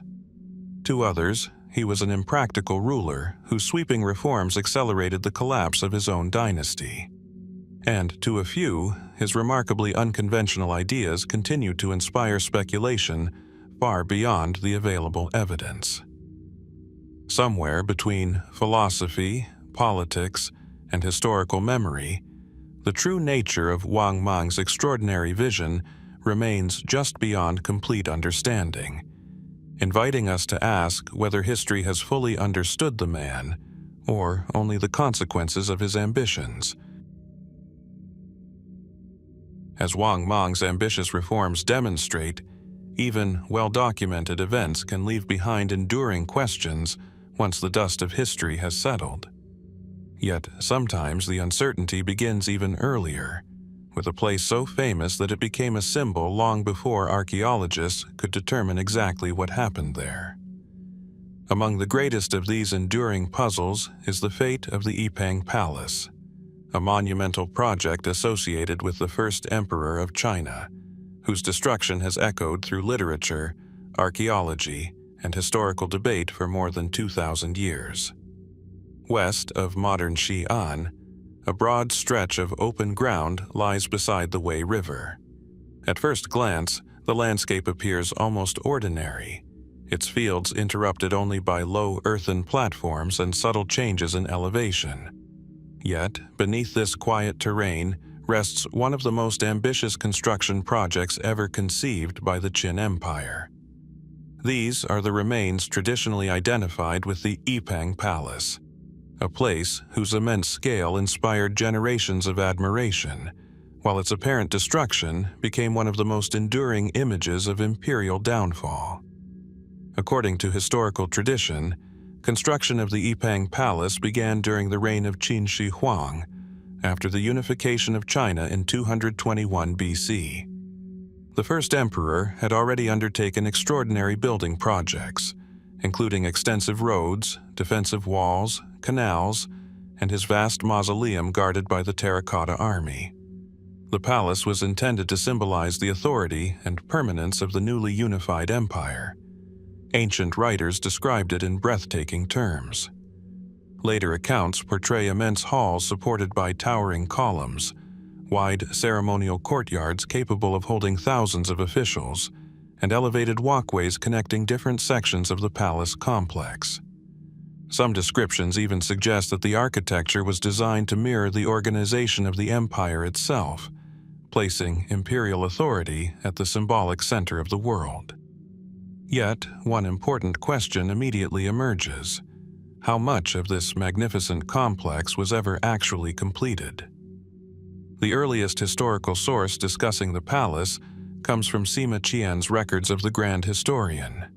His account indicates that construction had begun, but was interrupted by the political upheaval that followed Qin Shi Huang's death in 210 BC.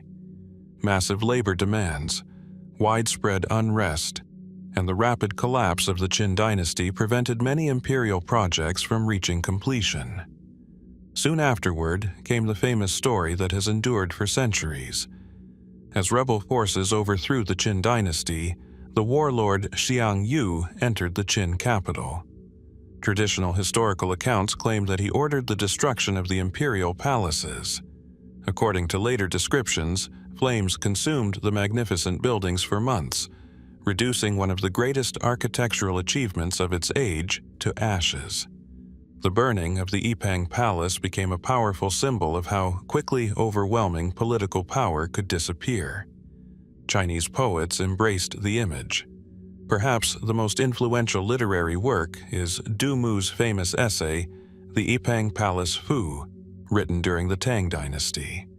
His vivid descriptions of luxurious halls consumed by fire transformed the palace into a timeless warning against extravagance, tyranny, and the fleeting nature of worldly ambition. For many centuries, few questioned the story. Then, archaeology began asking different questions. Excavations conducted around the traditionally identified palace site have revealed enormous rammed earth foundations, demonstrating that an immense construction project unquestionably existed. The scale of these platforms confirms that the Qin government planned a truly monumental complex. Surprisingly, however, archaeologists have found relatively little evidence for the widespread fire one might expect if an enormous, completed palace had burned exactly as later accounts describe. Where are the extensive layers of charcoal? Where are the collapsed roof timbers, burned architectural remains, and widespread traces of prolonged destruction? Their relative absence has encouraged historians to reconsider the traditional narrative.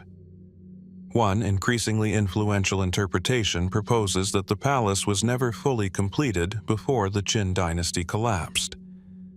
If only foundations and limited structures existed, then later writers may have projected the destruction of other imperial buildings onto the Epang Palace itself, gradually transforming an unfinished construction site into the legendary palace consumed by flames. Another possibility suggests that fires did occur, but not on the enormous scale described by later literary sources. Portions of the complex may have burned, while other sections remained incomplete or only partially constructed. Over centuries, oral tradition and literary imagination could easily have expanded a localized event into one of history's most dramatic conflagrations. There is also the question of Xiang Yu himself. Ancient sources consistently portray him as ordering the destruction of Qin palaces after capturing the capital. Yet, historians recognize that many surviving accounts were written under the succeeding Han dynasty, whose political legitimacy benefited from emphasizing the excesses of the Qin rulers and the dramatic violence surrounding their fall. Could later historians have amplified the story to reinforce broader moral themes? It is certainly possible. Traditional Chinese historiography often interpreted the collapse of dynasties through lessons about virtue, governance, and the mandate of heaven. The image of a magnificent palace destroyed by fire offered a powerful metaphor for imperial arrogance meeting inevitable decline. More speculative theories occasionally suggest that portions of the palace complex remain undiscovered beneath surrounding deposits, preserving evidence that could clarify the sequence of events. Archaeological work continues cautiously because the site covers an immense area, and researchers increasingly rely upon non-invasive survey techniques before undertaking extensive excavation. Others wonder whether ancient descriptions combine several separate palace complexes into a single legendary narrative. The Qin capital contained numerous royal buildings, administrative compounds, and ceremonial structures. Distinguishing which structures later writers intended to describe is not always straightforward. Today, visitors standing upon the surviving earthen foundations encounter a landscape remarkably different from the elaborate palaces imagined in classical literature. The silence of the site invites reflection rather than certainty. Was the Epang Palace truly the magnificent structure celebrated by poets before flames erased its splendor? Or did its legend grow larger than the unfinished project itself, shaped by generations seeking a powerful symbol of an empire's rise and fall? Between archaeology, literature, and historical memory, the answer remains incomplete, waiting beneath layers of earth that may still conceal the final chapter of one of ancient China's most enduring stories. As the story of the Epang Palace reveals, the greatest historical mysteries are not always buried beneath the earth. Sometimes they survive within texts that have reached us only in part, shaped by centuries of copying, editing, and preservation. Few works illustrate this more clearly than The Art of War, a military treatise whose influence has endured for more than 2,000 years, even as historians continue to ask whether the version known today represents the complete work originally composed in ancient China. Inside a climate-controlled archive, rows of bamboo slips rest carefully within protective cases. Each narrow strip bears vertical columns of finely brushed Chinese characters, their faded ink preserving thoughts written centuries before paper became the dominant writing material. Individually, each slip seems unremarkable. Together, however, they can reconstruct entire books, revealing voices from the distant past. Yet, they also remind us how easily knowledge could disappear. A missing bundle of slips, a damaged tomb, or a single destructive fire could erase chapters forever. Among the most celebrated military texts in history is The Art of War, traditionally attributed to the strategist Sun Tzu or Sun Wu. Believed to have lived during the late spring and autumn period, around the 5th century BC, Sun Tzu is remembered as a military thinker whose concise observations transformed the study of warfare. His ideas extended far beyond the battlefield, influencing politics, diplomacy, business, leadership, and strategic planning across cultures and centuries. The version most readers know today consists of 13 chapters. Each explores a distinct aspect of military strategy, including planning, maneuvering, intelligence, logistics, terrain, leadership, and psychological warfare. Despite its relatively brief length, the work has been praised for its precision, philosophical depth, and remarkable adaptability to changing circumstances. Yet, one question has persisted for generations. Was the text always limited to these 13 chapters? Ancient Chinese scholars occasionally hinted that additional material may once have existed. Early bibliographic records mention military writings associated with Sun Tzu that appear more extensive than the surviving text. Some references describe accompanying commentaries, supplementary discussions, or alternative versions that no longer survive. The challenge lies in determining exactly what those references describe. Chinese literary tradition often transmitted works through repeated copying over many centuries. Scribes occasionally introduced minor changes, explanatory notes gradually entered the main text, and different manuscript traditions sometimes developed simultaneously. As a result, identifying the earliest form of any ancient work can be remarkably difficult. For centuries, historians relied almost entirely upon copies produced long after Sun Tzu's lifetime. Then, in 1972, an extraordinary archaeological discovery reshaped scholarly discussion. At Yanquishan in Shandong Province, archaeologists excavated a Western Han Dynasty tomb containing hundreds of bamboo slips. Among them were ancient versions of military texts, including The Art of War and writings attributed to Sun Bin, another important military strategist traditionally regarded as a descendant of Sun Tzu. The discovery confirmed that multiple military traditions circulated during the early Han Dynasty. It also demonstrated that texts associated with Sun Tzu had undergone transmission over several centuries before the copies most familiar today were produced. Remarkably, however, the Yinquishan manuscripts still preserved the familiar 13-chapter structure.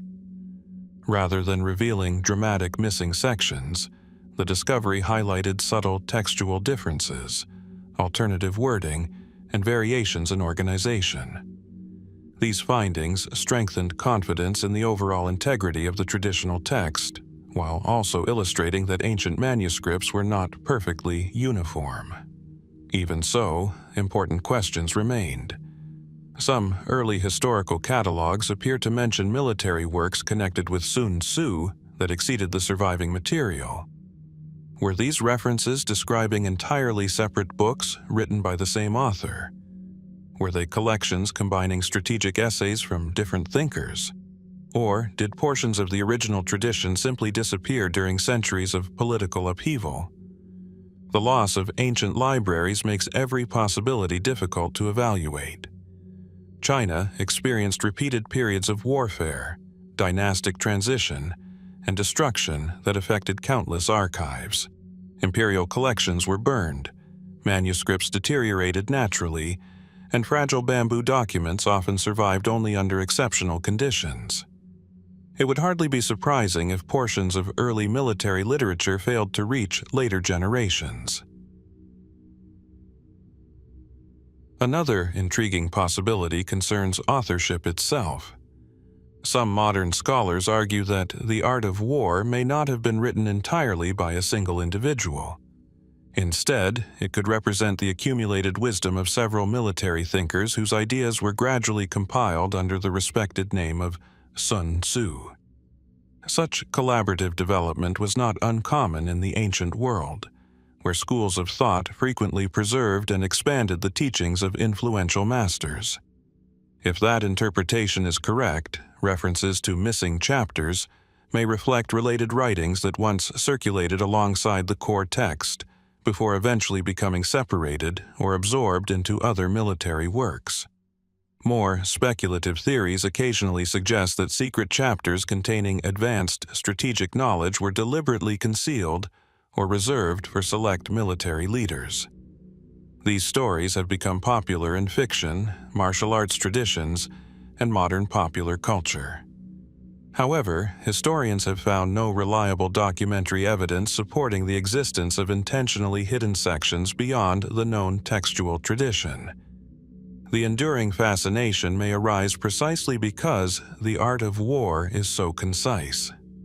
Many readers feel that such a profound work seems almost too brief, encouraging the natural assumption that additional teachings must once have existed. Yet, its remarkable influence may instead derive from its deliberate economy of language, allowing generations of readers to interpret its principles in new contexts without requiring extensive explanation.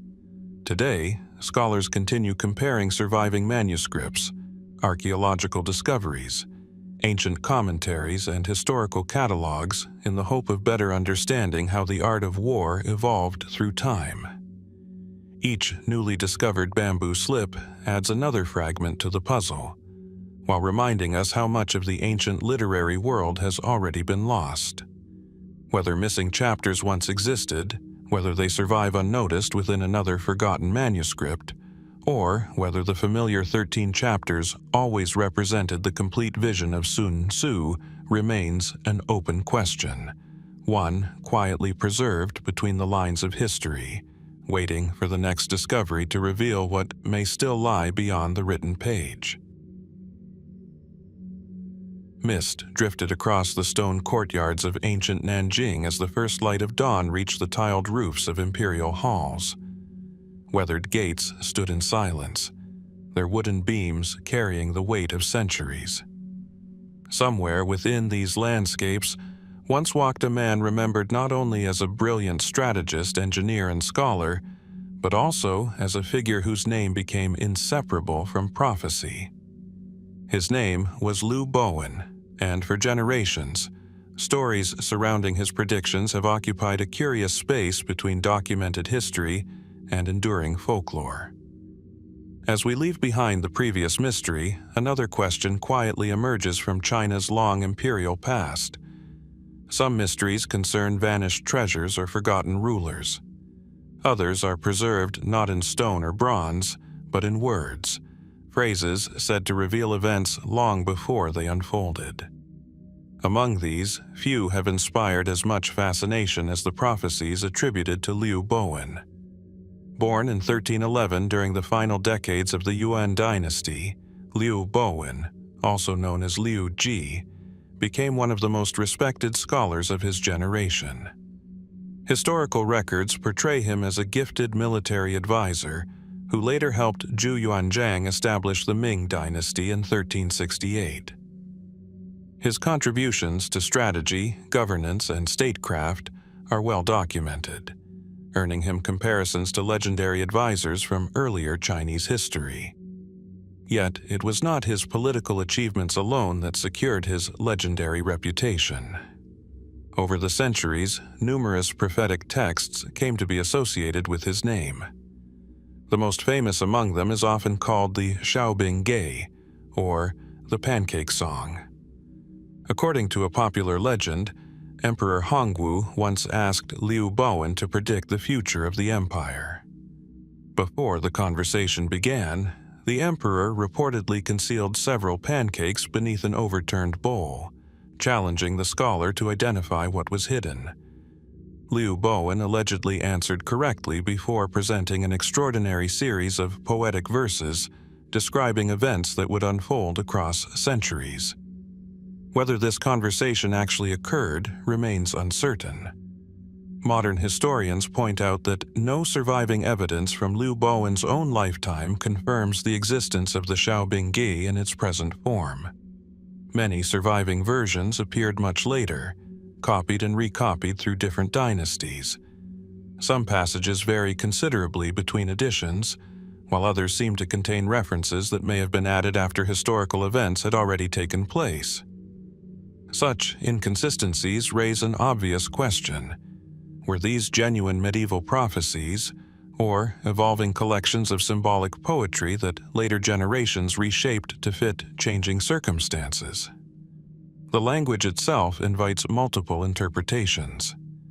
Rather than offering precise dates or unmistakable names, the verses often rely upon metaphor.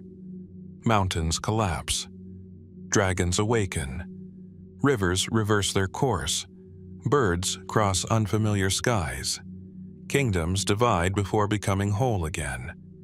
This symbolic style allows readers from different eras to recognize familiar events within the same mysterious lines. Supporters of the prophecies often point toward passages they believe anticipated major moments in Chinese history. Some argue that certain verses describe the fall of dynasties, foreign invasions, civil wars, technological revolutions, or political transformations centuries before they occurred. Others believe the poems even contain hints about global conflicts and modern inventions unimaginable during the 14th century. Skeptics, however, approach these claims with caution. Historians note that symbolic writing is remarkably flexible. Once an event has happened, it becomes surprisingly easy to connect vague imagery with known outcomes.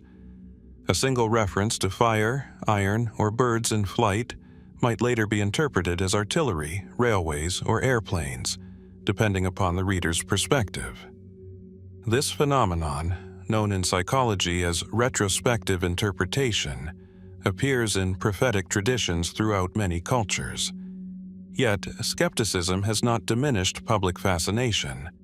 Part of the mystery lies in Liu Bowen himself. Unlike entirely mythical prophets, he was unquestionably a real historical figure. His extraordinary intelligence, deep knowledge of astronomy, military planning, mathematics, and classical philosophy made him seem capable of insights beyond ordinary observation. In Imperial China, these disciplines were often interconnected. Careful study of celestial movements, seasonal cycles, and political patterns formed an accepted part of understanding the natural order. Could someone with exceptional knowledge simply recognize long-term historical trends better than others? Or did later storytellers transform an accomplished scholar into a legendary seer whose reputation grew with every passing century? Adding another layer to the mystery are claims that certain prophetic manuscripts were deliberately hidden, altered, or suppressed during different political periods. Some collectors insist older versions contain missing verses absent from later editions. Others argue that no original manuscript has survived because successive generations modified the texts to suit contemporary beliefs or political needs. Verifying such claims is extraordinarily difficult. Most surviving copies originate hundreds of years after Liu Bowen's death, leaving historians to compare fragmented manuscripts, regional editions, and oral traditions that often contradict one another. Perhaps that uncertainty explains why the prophecies continue to captivate readers today. They exist at the intersection of documented history, literary tradition, philosophy, and folklore. Every generation discovers new meanings within familiar lines, while every scholar uncovers fresh reasons for caution. Somewhere between the historical advisor who helped build an empire and the legendary prophet who supposedly glimpsed centuries yet to come, the real Liu Bowen remains partially hidden, waiting behind the quiet veil of history's oldest unanswered questions. As the enduring questions surrounding the art of war remind us, not every mystery is hidden within ruins or buried manuscripts. Sometimes the uncertainty lies in words that have survived remarkably well, yet whose true meaning remains open to interpretation. Throughout Chinese history, few figures have inspired more discussion in this regard than Liu Bowen, a scholar and strategist whose reputation gradually expanded beyond politics and military planning into the realm of prophecy. In the quiet hills of Zhejiang province, ancient temples and stone pathways weave through forests that have witnessed centuries of changing dynasties. Morning fog gathers between the mountains before slowly lifting to reveal villages where stories have been passed from one generation to the next. Among these enduring traditions, one name appears with remarkable consistency.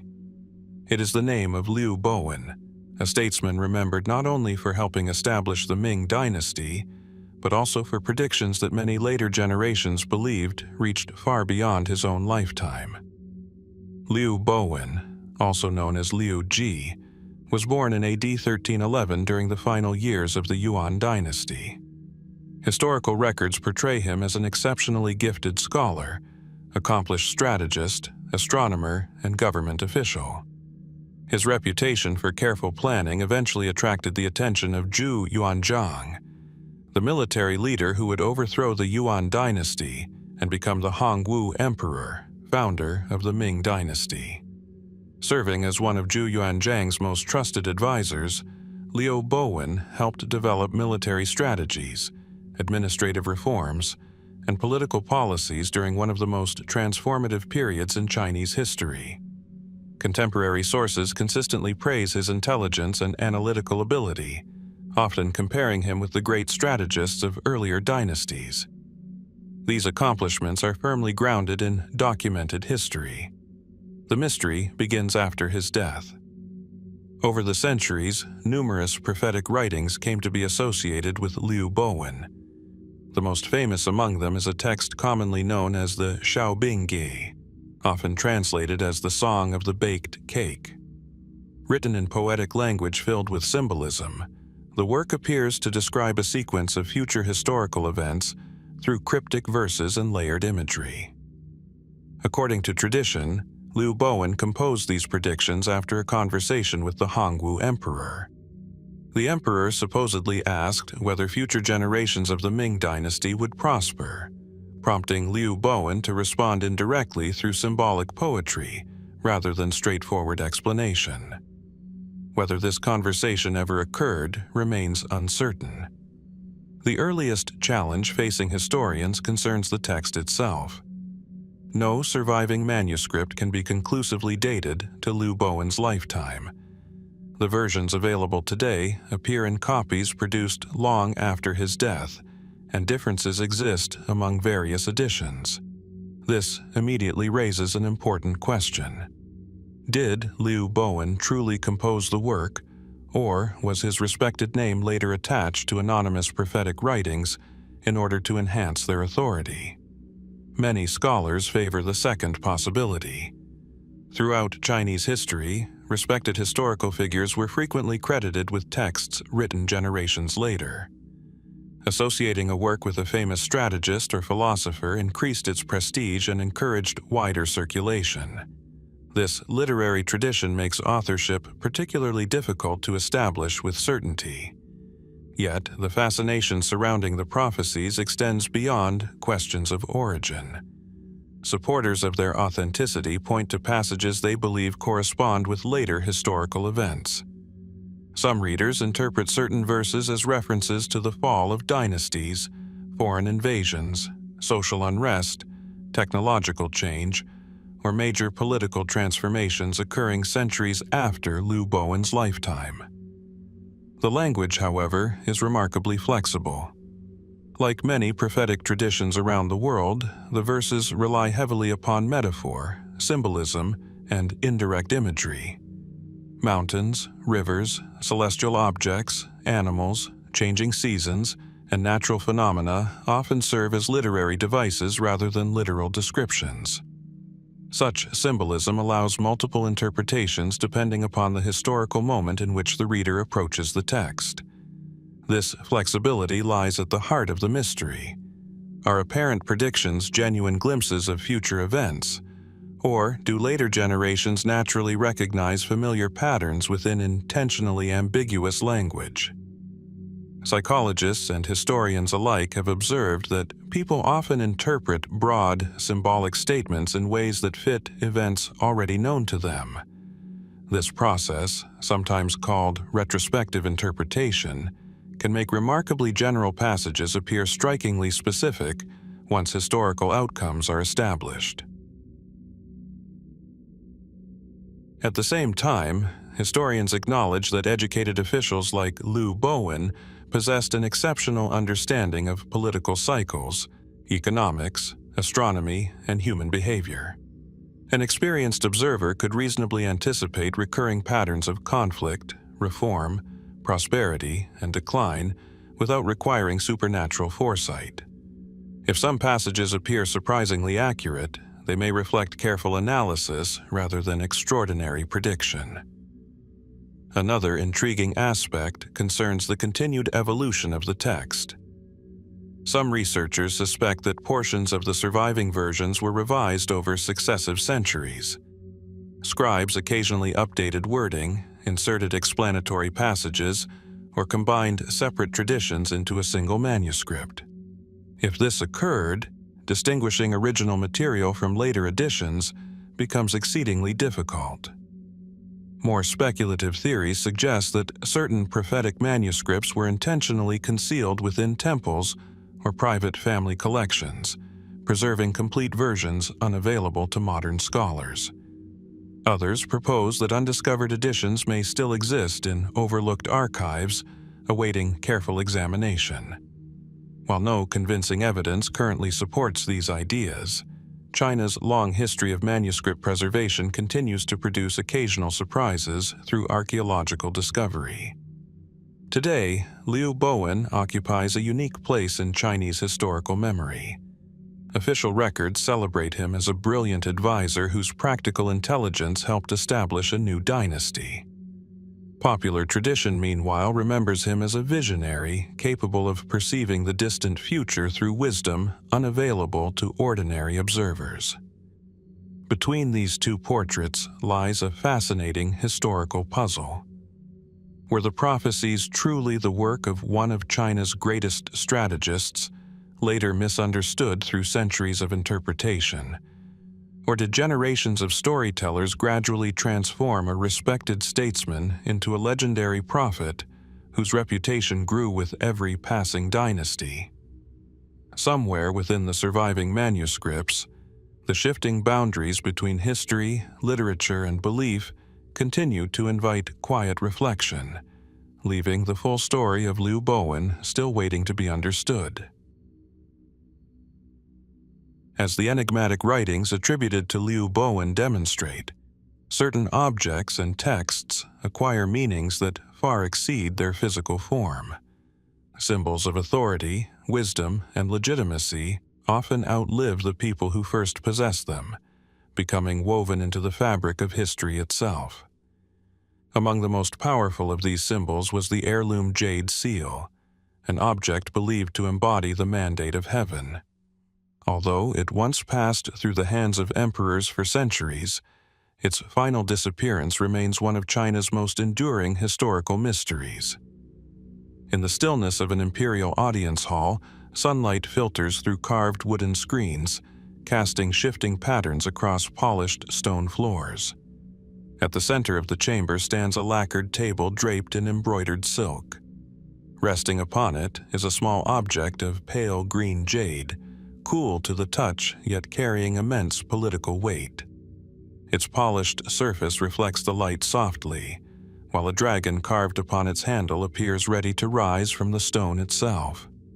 Though easily lifted by a single pair of hands, the seal represented the authority to govern an empire stretching across mountains, rivers, deserts, and fertile plains.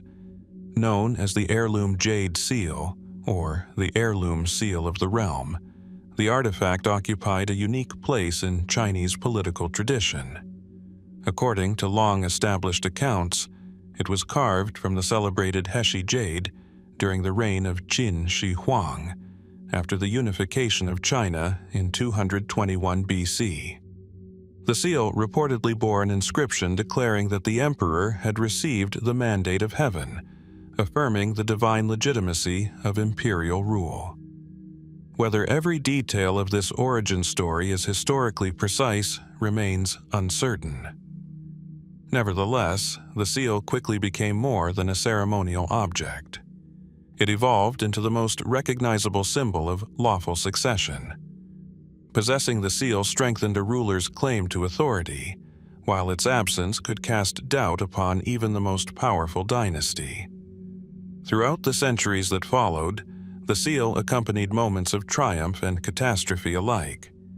It survived the collapse of the Qin dynasty, passed into the hands of the Han emperors, and continued its remarkable journey through periods of political fragmentation, civil war, and reunification. Historical records describe the seal changing owners through diplomacy, conquest, surrender, and inheritance. Again and again, rival rulers sought possession of it, believing that political authority and the sacred object were inseparable. Yet, despite its immense importance, the historical trail gradually begins to fade. During the turbulent centuries following the decline of the Tang dynasty, China entered the era known as the Five Dynasties and 10 Kingdoms. Governments rose and fell with remarkable speed. Capitals shifted repeatedly, military leaders claimed imperial titles, and official archives suffered from warfare, fire, and political upheaval. It is within this period that the heirloom Jade seal quietly disappears from reliable historical documentation. No official chronicle records a single dramatic moment of loss. Instead, references become increasingly uncertain until they vanish altogether. Later, dynasties continued to create new imperial seals, but none could be confidently identified as the original heirloom Jade seal associated with Qin Shi Huang and the earliest unified empire. The silence itself has become part of the mystery. One explanation is both practical and historically plausible. The seal may simply have been destroyed during one of the many conflicts that marked the 10th century. Palaces burned, treasuries were looted, and priceless artifacts disappeared amid the confusion of repeated warfare. Although jade is an exceptionally durable material, it is not indestructible. A treasured object can easily become separated from its documentation, leaving later generations unable to recognize it with certainty. Another possibility suggests that the seal survived but entered private possession. Throughout Chinese history, members of defeated courts sometimes concealed valuable objects to prevent them from falling into enemy hands. A trusted official, military commander, or member of the imperial family could have hidden the seal during a moment of crisis, intending to recover it once stability returned. If that individual died unexpectedly, or the location was never recorded, the artifact might have remained concealed indefinitely. Historical records also mention several occasions when later rulers believed they had recovered the genuine seal. During different dynasties, officials presented jade seals claimed to be the legendary heirloom seal of the realm. Careful examination, however, often produced disagreement.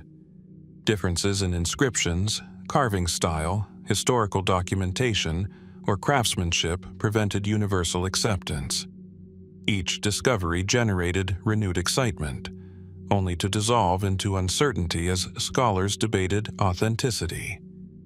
Some researchers have proposed that confusion arose because multiple ceremonial seals circulated simultaneously. Imperial governments employed numerous official seals for different administrative functions. Over time, memories of these objects may have merged, making it increasingly difficult to distinguish the legendary heirloom jade seal from later ceremonial creations. Archaeology has added valuable context but no definitive answer. Excavations of imperial tombs, palace complexes, and administrative centers have uncovered countless jade artifacts demonstrating the extraordinary skill of ancient Chinese craftsmen. Yet, none has been conclusively identified as the missing heirloom seal. Even the unopened tomb of Qin Shi Huang continues to inspire careful speculation, although most historians consider it unlikely that the seal was buried there if historical accounts describing its later transmission are broadly accurate.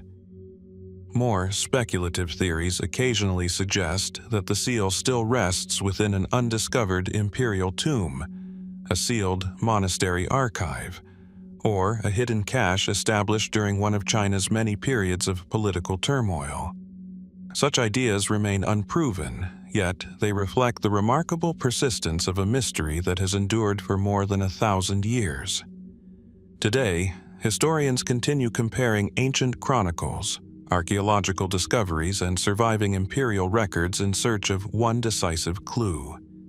The heirloom jade seal represented far more than carved stone. It embodied legitimacy, continuity, and the belief that political authority rested upon a connection between heaven and the earthly ruler. Whether it was destroyed, concealed, misidentified, or still awaits discovery somewhere beneath the soil of China, its disappearance continues to remind us that even the most powerful symbols can one day slip beyond the reach of certainty, leaving only scattered traces for history to follow. As the disappearance of the heirloom jade seal reminds us, the symbols of power can endure long after the rulers who once possessed them have faded into history. Yet, before imperial seals, unified kingdoms, and written dynastic records became firmly established, there existed an even older mystery. At the very beginning of China's traditional historical narrative stands the Xia dynasty, a kingdom remembered as the first dynasty of Chinese civilization, whose decline remains intertwined with questions that archaeology and ancient texts have yet to answer completely. Along the broad floodplains of the Yellow River, morning mist rises slowly above fertile fields nourished by countless generations of seasonal floods. The river moves with quiet determination, carrying fine yellow silt from distant highlands before spreading it across the landscape. Scattered among these plains lie ancient earthen foundations, fragments of pottery, bronze tools, and the remains of settlements whose inhabitants witnessed the earliest chapters of organized society in northern China. These traces speak softly of communities that flourished thousands of years ago, while leaving many of their stories unfinished. According to traditional Chinese history, the Xia dynasty was founded around the early 2nd millennium BC by Yu the Great, a legendary ruler celebrated for controlling catastrophic floods rather than relying upon military conquest. Ancient accounts describe Yu organizing vast engineering efforts that redirected rivers, stabilized agriculture, and laid the foundation for hereditary kingship. For centuries, however, historians faced a fundamental challenge. Unlike later dynasties, the Xia left behind no surviving contemporary written records that can be identified with certainty. Most descriptions of the dynasty appear in texts compiled many centuries afterward, including the records of the Grand Historian and the Bamboo Annals. These works preserve detailed narratives of Xia rulers, political events, and royal succession, but they were written long after the dynasty itself is traditionally believed to have existed. This raises an important question. How much reflects historical memory, and how much reflects later tradition? Modern archaeology has complicated the picture in fascinating ways. Beginning in the 20th century, excavations at Erlitou in Henan province uncovered the remains of a sophisticated Bronze Age culture dating to approximately 1900 to 1500 BC. Archaeologists discovered large palatial buildings, carefully planned roads, bronze workshops, turquoise ornaments, ceremonial objects, and evidence of centralized political organization. Many Chinese scholars consider Erlitou a strong candidate for the archaeological remains of the Xia dynasty. Others urge greater caution. Although the dates correspond broadly with traditional chronology, no inscriptions recovered from Erlitou explicitly identify the settlement as Xia. Without written confirmation, archaeologists cannot conclusively connect the site with the dynasty described in later historical texts. It remains possible that Erlitou represents the Xia, an early phase of the Shang dynasty, or another complex society whose original name has not survived. Even if Erlitou does represent the Xia, another mystery remains. What caused the dynasty to collapse? Traditional accounts place responsibility upon its final ruler, King Ji. Ancient historians portray Ji as increasingly tyrannical, neglecting government while pursuing luxury and extravagant building projects. Stories describe harsh punishments, excessive taxation, and growing dissatisfaction among both nobles and ordinary people. Eventually, according to the traditional narrative, the leader Tang of Shang gathered support, defeated Ji's forces, and established the Shang dynasty.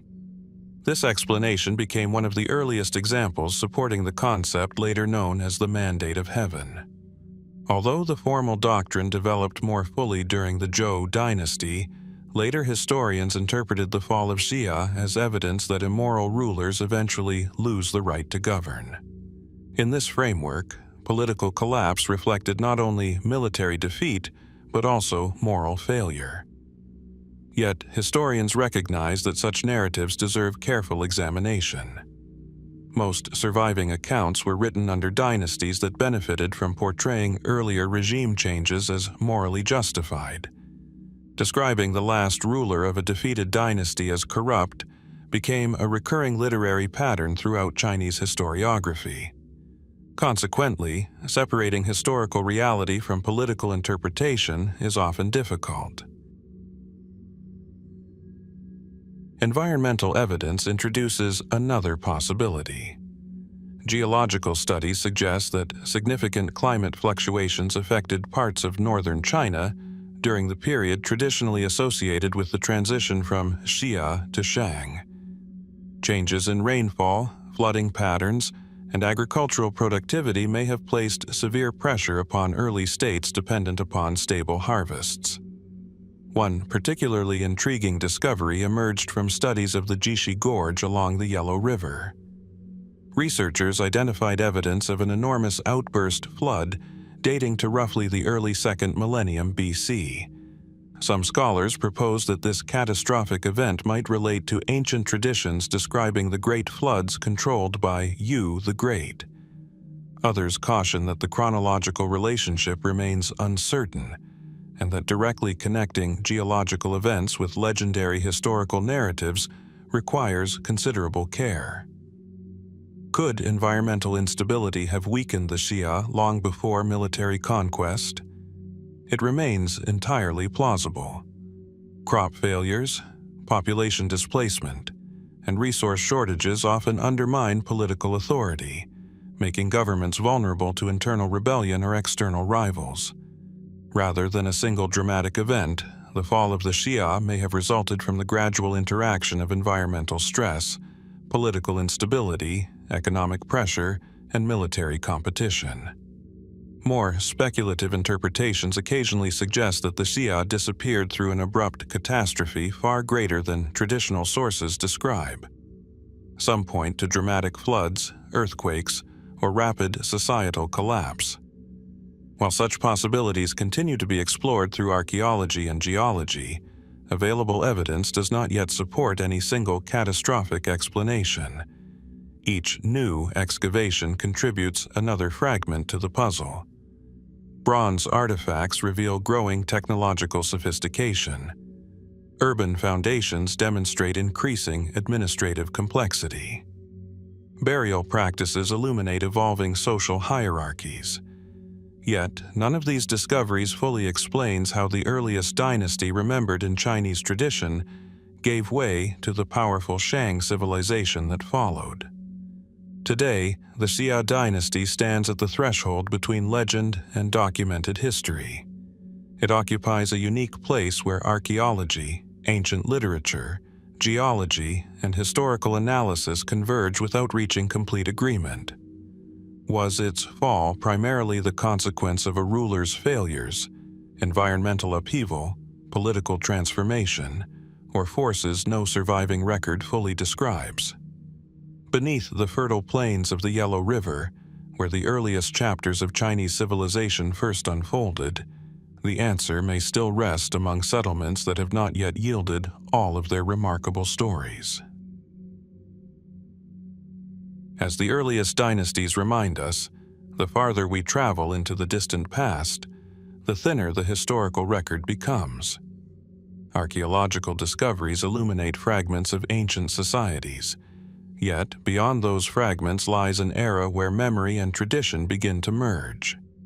It is there, at the threshold between mythology and history, that we encounter one of China's oldest intellectual puzzles, the missing chronicles of the three sovereigns, rulers who are said to have guided humanity long before the rise of the first recorded dynasties. In a quiet archive lined with polished wooden shelves, bundles of ancient bamboo slips rest inside carefully preserved cases. Their surfaces bear rows of elegant characters written by hands that vanished centuries ago. Some texts remain remarkably complete, while others end abruptly, their final strips missing or damaged by time. Empty spaces between surviving passages invite the imagination to linger. They remind us that every ancient library once contained works that no longer exist, leaving only titles, brief quotations, or distant references preserved in later writings. Among the oldest traditions in Chinese civilization is the story of the three sovereigns, legendary culture heroes who are said to have ruled before the five emperors and long before the Xia dynasty. Their names vary depending on the historical source, but they are generally associated with figures such as Fuxi, Nuwa, and Shennong, or, in other traditions, Suiren, Fuxi, and Shennong. Each represents a different stage in the development of civilization. Fuxi is credited with introducing fishing nets, animal domestication, and the symbolic patterns later associated with the I Ching. Shennong, the divine farmer, is remembered for teaching agriculture and testing medicinal plants to distinguish healing herbs from poisonous ones. Suiren, in certain traditions, is honored as the discoverer of controlled fire, while Nuwa occupies an even more ancient place in mythology as a creator figure associated with restoring order after cosmic disaster. These accounts have shaped Chinese culture for thousands of years. Yet, they present historians with an immediate challenge. Where did these stories originate? Unlike the Shang dynasty, which left inscriptions carved onto oracle bones, or later dynasties that produced extensive written records, no contemporary documents from the age of the three sovereigns have ever been discovered. Every surviving description comes from texts compiled many centuries later. Among the earliest important references are works such as the Classic of Mountains and Seas, the Huainanzi, the records of the Grand Historian, and various philosophical writings produced during the late Zhou and Han periods. By the time these authors wrote, the supposed age of the three sovereigns already belonged to the distant past. This raises an important question. Were there once older chronicles that have since disappeared? Ancient Chinese bibliographies occasionally mention works that no longer survive. Throughout imperial history, scholars compiled catalogs listing books held within royal libraries, government archives, and private collections. Many of these catalogs preserve the titles of texts that have vanished completely, leaving historians aware that substantial portions of early Chinese literature have been lost. The reasons are not difficult to understand. For centuries, Chinese texts were written on bamboo slips, silk, or other fragile materials vulnerable to fire, moisture, insects, and decay. Political upheaval repeatedly threatened libraries. One of the most famous examples occurred during the Qin dynasty, when traditional accounts describe the burning of certain books and the suppression of particular schools of thought. Although modern historians continue to debate the precise scale of these events, there is little doubt that countless manuscripts disappeared through warfare, neglect, and the ordinary passage of time. If chronicles describing the three sovereigns once existed, they may simply have shared the fate of many other early works. There is another possibility. Some scholars argue that no detailed historical chronicles ever existed, because the three sovereigns belonged primarily to oral tradition rather than written history. Long before widespread literacy, stories explaining the origins of agriculture, medicine, social organization, and ritual could have been preserved through generations of storytellers. As these traditions evolved, different regions may have emphasized different heroic figures, eventually producing the multiple versions recorded by later historians. This would explain why the identities of the three sovereigns vary from one ancient source to another.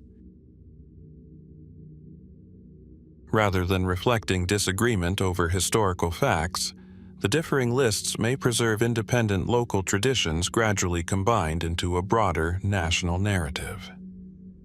Archaeology adds another fascinating dimension.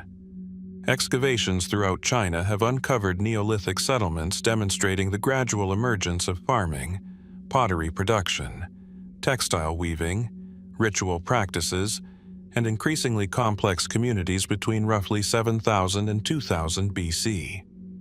These discoveries confirm that many cultural innovations traditionally attributed to legendary rulers developed over long periods through the efforts of countless communities. Does this diminish the significance of the three sovereigns? Not necessarily. Many historians view these figures as symbolic representations of major stages in human development rather than literal individuals. In this interpretation, the legends preserve genuine memories of profound cultural transformations, expressed through memorable personalities whose stories could be passed from one generation to the next. More speculative theories occasionally suggest that hidden archives containing forgotten chronicles may still await discovery beneath ancient temple sites, sealed tombs, or unexplored archaeological settlements. Others propose that fragments of these traditions survive unnoticed within obscure manuscripts whose significance has not yet been fully recognized. At present, however, no convincing evidence supports the existence of complete lost chronicles. Even so, the mystery endures because absence itself can be historically meaningful. The lack of contemporary records forces historians to examine how civilizations remember their earliest beginnings, how legends preserve echoes of real events, and how oral traditions gradually become written history. Today, the three sovereigns continue to occupy a remarkable place within Chinese culture. They stand not only as legendary founders but also as reminders of a time when the boundary between memory and history remained fluid. Whether detailed chronicles once recorded their deeds, whether those records disappeared through centuries of upheaval, or whether their stories always belong to the living tradition of oral storytelling remains unresolved. Somewhere beyond the earliest written pages of Chinese civilization, the first chapters of that long narrative may still wait to be understood, preserved not in surviving manuscripts, but in the quiet spaces between myth, archaeology, and history. As the missing chronicles of the three sovereigns remind us, some of history's greatest enigmas are defined by absence rather than discovery. Entire chapters can disappear, leaving later generations to reconstruct the past from scattered clues. That same sense of uncertainty surrounds another enduring puzzle, one that lies not in forgotten manuscripts but in a ruler's final resting place. During the campaigns that reshaped northern China in the 13th century, the death of Genghis Khan gave rise to one of the world's most enduring burial mysteries, a story that continues to challenge historians and archaeologists alike. Across the vast grasslands where the Mongolian plateau meets the mountains of northern China, the wind moves almost uninterrupted over rolling hills covered in hardy grass. Horse trails fade into the distance, while isolated valleys disappear beneath forests that have changed little over the centuries. The landscape offers few obvious landmarks, yet somewhere within this immense region, tradition holds that one of history's most influential conquerors was laid to rest. Despite centuries of searching, no universally accepted tomb has ever been identified. Genghis Khan died in AD 1227 during his final military campaign against the Western Xia Kingdom in northwestern China. By that time, he had transformed the Mongol tribes into a powerful empire stretching across much of Asia. His armies had conquered vast territories, altered political boundaries, and established networks that would later connect distant civilizations through trade, diplomacy, and cultural exchange. Yet, the circumstances surrounding his death remain surprisingly uncertain. Contemporary and near-contemporary sources offer several explanations. Some suggest that he died after injuries sustained during military operations. Others describe illness, while later traditions include stories of wounds received in battle or accidents during travel. The exact cause has never been established with confidence, partly because the earliest surviving accounts differ in important details. What happened after his death has proven even more elusive.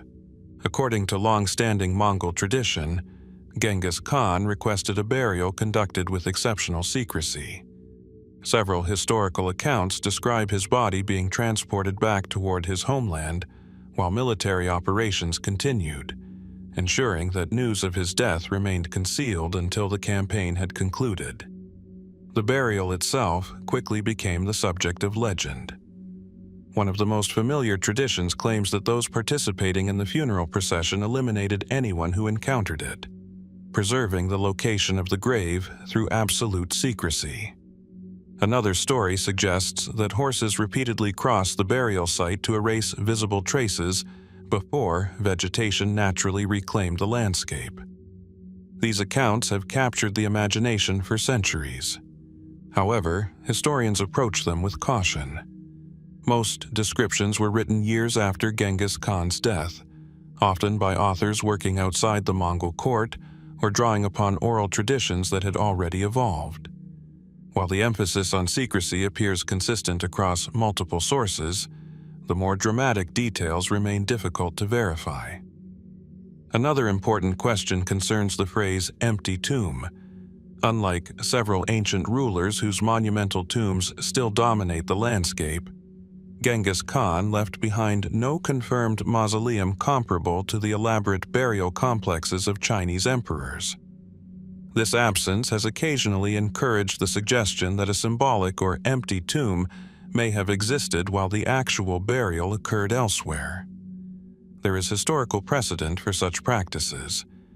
Throughout various cultures, symbolic memorials were sometimes constructed for rulers whose true burial places remained concealed, inaccessible, or politically sensitive. Such monuments allowed public ceremonies to continue without revealing the actual grave.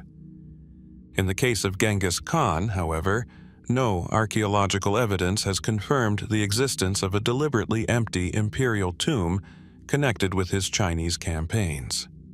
Instead, historians generally believe that his true burial location has simply never been identified. The regions associated with his final journey encompass immense and often rugged landscapes.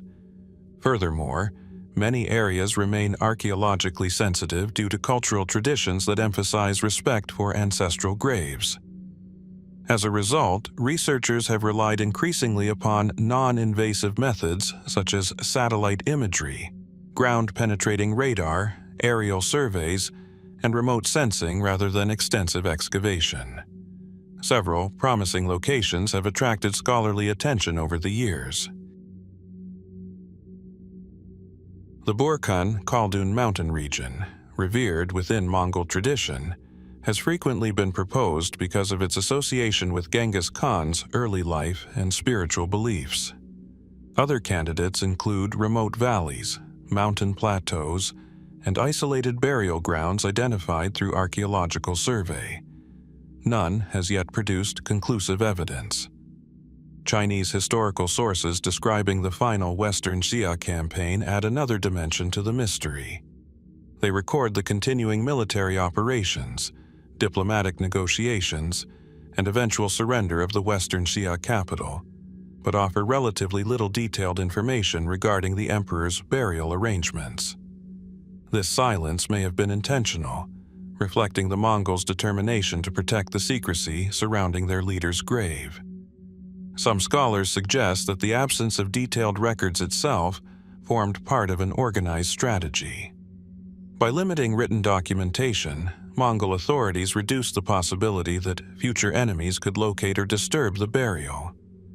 More speculative theories occasionally propose that extraordinary treasures accompanied Genghis Khan into the grave, encouraging generations of treasure hunters to search for a hidden royal tomb. Others suggest that the burial site contains military archives or ceremonial objects connected with the Mongol conquest of northern China. To date, no reliable evidence supports these claims. Indeed, many historians believe that the greatest significance of the tomb lies not in potential riches, but in what it could reveal about Mongol funerary customs, political symbolism, and the transition from conquest to imperial rule. Modern archaeology has dramatically improved our understanding of the Mongol Empire through settlements, fortifications, inscriptions, and material culture recovered across Asia.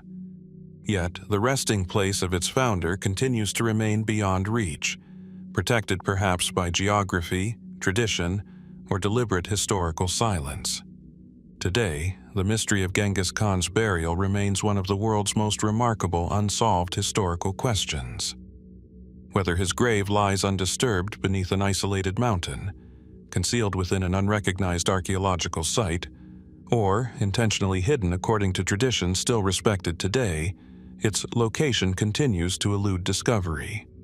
In that enduring silence, the final chapter of one of history's greatest conquerors remains unwritten, inviting future generations to consider whether some places are preserved not by walls or monuments, but by the determination of history itself to keep their secrets. As the unanswered questions surrounding Genghis Khan's burial remind us, some of history's greatest mysteries endure not because monuments have disappeared, but because the documents explaining them are no longer complete. Palaces, walls, and imperial cities may survive for centuries, yet the plans that guided their construction can vanish through war, fire, political upheaval, or simple neglect. Few examples illustrate this more clearly than the missing capital plans associated with the Yongle Emperor, whose ambitious vision transformed Beijing into one of the most extraordinary cities of the medieval world. At dawn, the red walls of the Forbidden City catch the first light of the rising sun. Golden roof tiles shimmer above perfectly aligned courtyards, while broad ceremonial avenues stretch toward imposing gates framed by massive watchtowers. Every structure appears carefully positioned. Distances seem deliberate, proportions measured with remarkable precision, and even the orientation of the buildings reflects an unmistakable sense of order. Walking through the Imperial City today, it becomes difficult to believe that such an immense urban landscape emerged without thousands of detailed drawings, engineering calculations, and architectural plans. Yet, many of the documents that once guided its construction have never been found. When Zhu Di seized the throne after the civil war known as the Jingnan Campaign, he became the Yongle Emperor in AD 1402, inaugurating one of the most ambitious building programs in Chinese history. Although Nanjing initially remained the imperial capital, Yongle soon turned his attention northward. His decision to establish Beijing as the permanent political center of the Ming Dynasty would reshape China's administrative, military, and cultural landscape for centuries. The project was monumental in every sense. Entire neighborhoods were redesigned. Defensive walls expanded dramatically. Canals were improved to transport construction materials from distant provinces.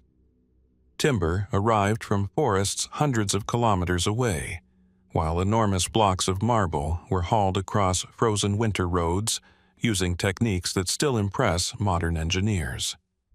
Tens of thousands of laborers, artisans, surveyors, architects, and administrators participated in a coordinated effort requiring extraordinary organization. Such a project could not have relied upon verbal instructions alone. Every major imperial construction undertaken by the Ming government generated administrative records. Officials prepared budgets, procurement lists, labor assignments, engineering measurements, inspection reports, and architectural drawings. Surveyors established precise alignments, craftsmen followed standardized dimensions, and supervisors documented progress for the imperial court. Many of these documents survive for other Ming projects. Surprisingly, however, comprehensive master plans for the original design of Beijing's imperial capital have not. Historians possess valuable written sources describing the construction process. Official chronicles record dates, expenditures, ceremonies, and administrative decisions. Later, architectural manuals preserve technical knowledge employed by Ming builders. The Forbidden City itself remains an unparalleled source of physical evidence, allowing scholars to study its design directly. Yet, the complete collection of original planning documents has never been identified. Where are the master blueprints that determined the arrangement of the palace? Where are the survey maps establishing the exact relationship between the Forbidden City, the Imperial City, the outer capital, ceremonial temples, and defensive walls? Where are the detailed architectural drawings that surely accompanied one of the largest construction projects of the 15th century? The absence has encouraged both careful scholarship and enduring speculation. One explanation is surprisingly straightforward. Architectural plans often served practical rather than ceremonial purposes. Once construction had been completed successfully, many working documents may simply have lost their administrative value. Bamboo, paper, and silk deteriorate naturally unless carefully preserved, and routine bureaucratic disposal was not uncommon within large imperial administrations. Political change offers another possibility. The Ming Dynasty experienced numerous palace fires, internal conflicts, and administrative reorganizations during the centuries following Yongle's reign. Archives were repeatedly relocated as governments responded to changing political circumstances. Fires alone destroyed enormous quantities of official documentation throughout Imperial Chinese history. One particularly devastating event occurred in later centuries when portions of Imperial archives suffered accidental destruction. Even when buildings survived, paper records often proved far more vulnerable than stone foundations or wooden structures repaired after disaster. There is also the possibility of deliberate secrecy. The Forbidden City functioned not merely as an architectural masterpiece but also as the political heart of the empire. Certain construction details involving defensive features, restricted passageways, ceremonial spaces, and administrative organization may have been considered sensitive information. Limiting the circulation of complete plans could have served practical security purposes, especially during periods of political instability. Historians acknowledge that some imperial records were indeed classified according to their importance. Whether comprehensive architectural blueprints belong to this category remains uncertain. Another intriguing aspect involves traditional Chinese cosmology. The layout of Beijing was not determined solely by engineering convenience. Its design reflected principles associated with ritual order, astronomy, cardinal directions, and classical political philosophy. The emperor occupied the symbolic center between heaven and earth, while surrounding structures reinforced concepts of harmony and imperial legitimacy. Some scholars believe that important planning decisions may have been preserved within textual descriptions rather than detailed visual drawings. If experienced builders already understood standardized architectural principles, extensive illustrated plans may have been less essential than modern observers assume. Others disagree. The extraordinary complexity of the project strongly suggests that sophisticated visual documentation almost certainly existed. Surveying an immense capital, coordinating thousands of craftsmen, and maintaining consistent measurements across years of construction would have required exceptionally detailed planning.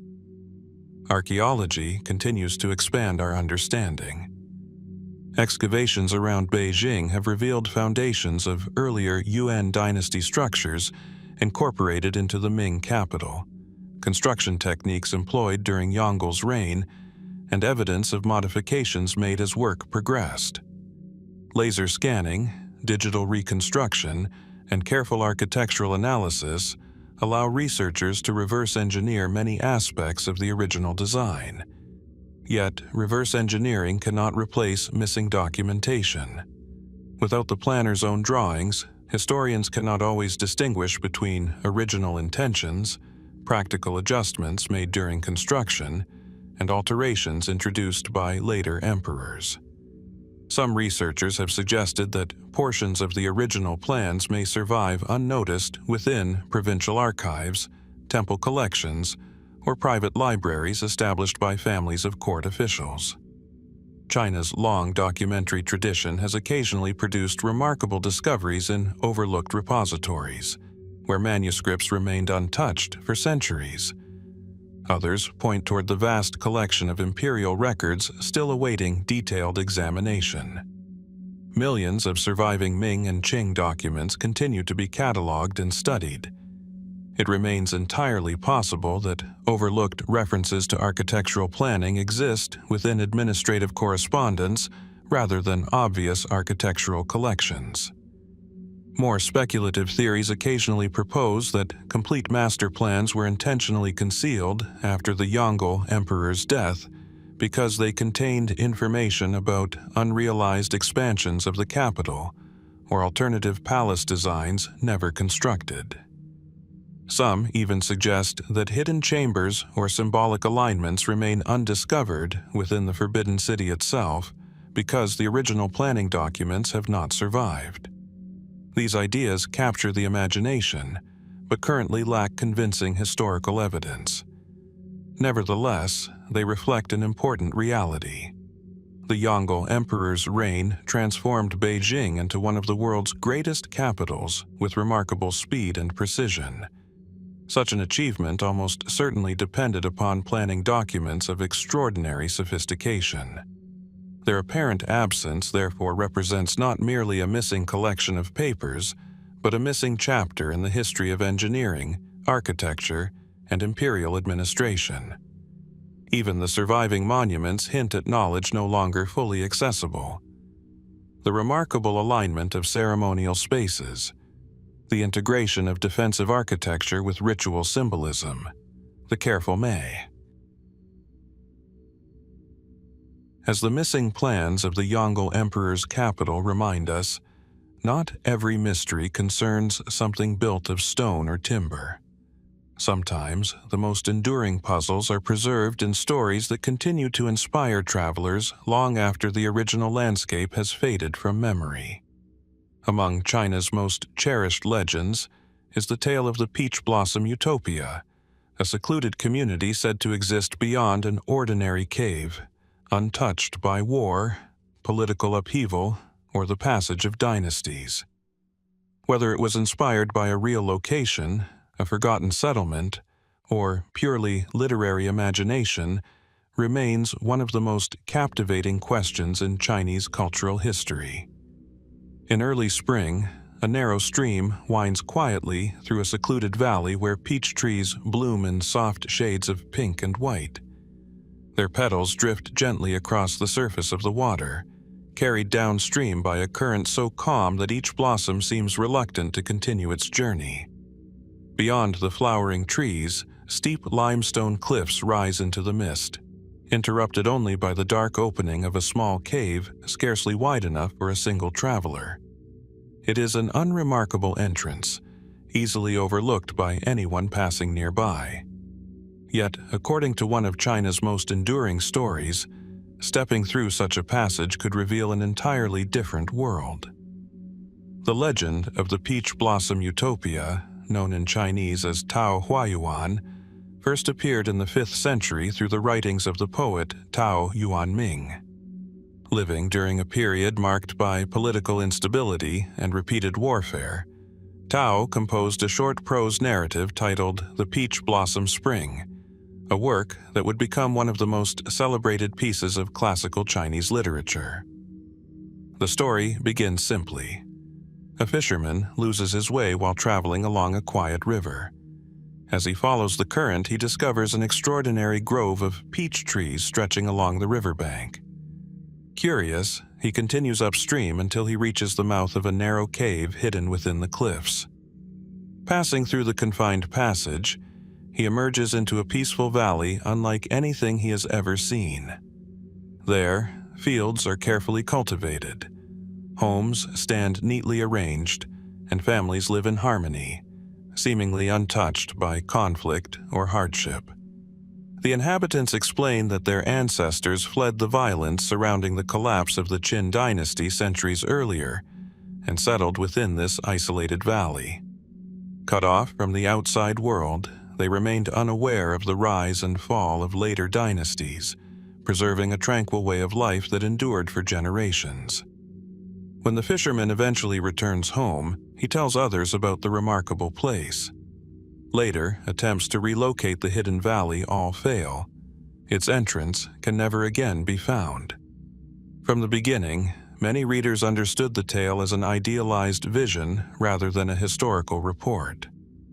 Tao Yuanming, renowned for his admiration of rural simplicity and his reluctance to pursue political ambition, often expressed through his writing a longing for harmony between humanity and nature. The Peach Blossom Utopia appears to embody these values with extraordinary elegance. Yet, the story has inspired an enduring historical question. Did Tao Yuanming invent the valley entirely, or did his narrative preserve memories of an actual location?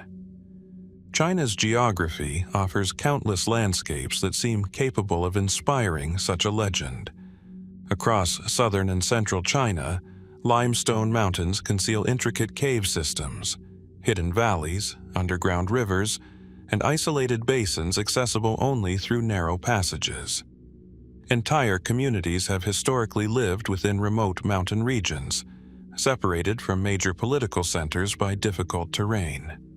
Several places have claimed to be the original Peach Blossom Spring.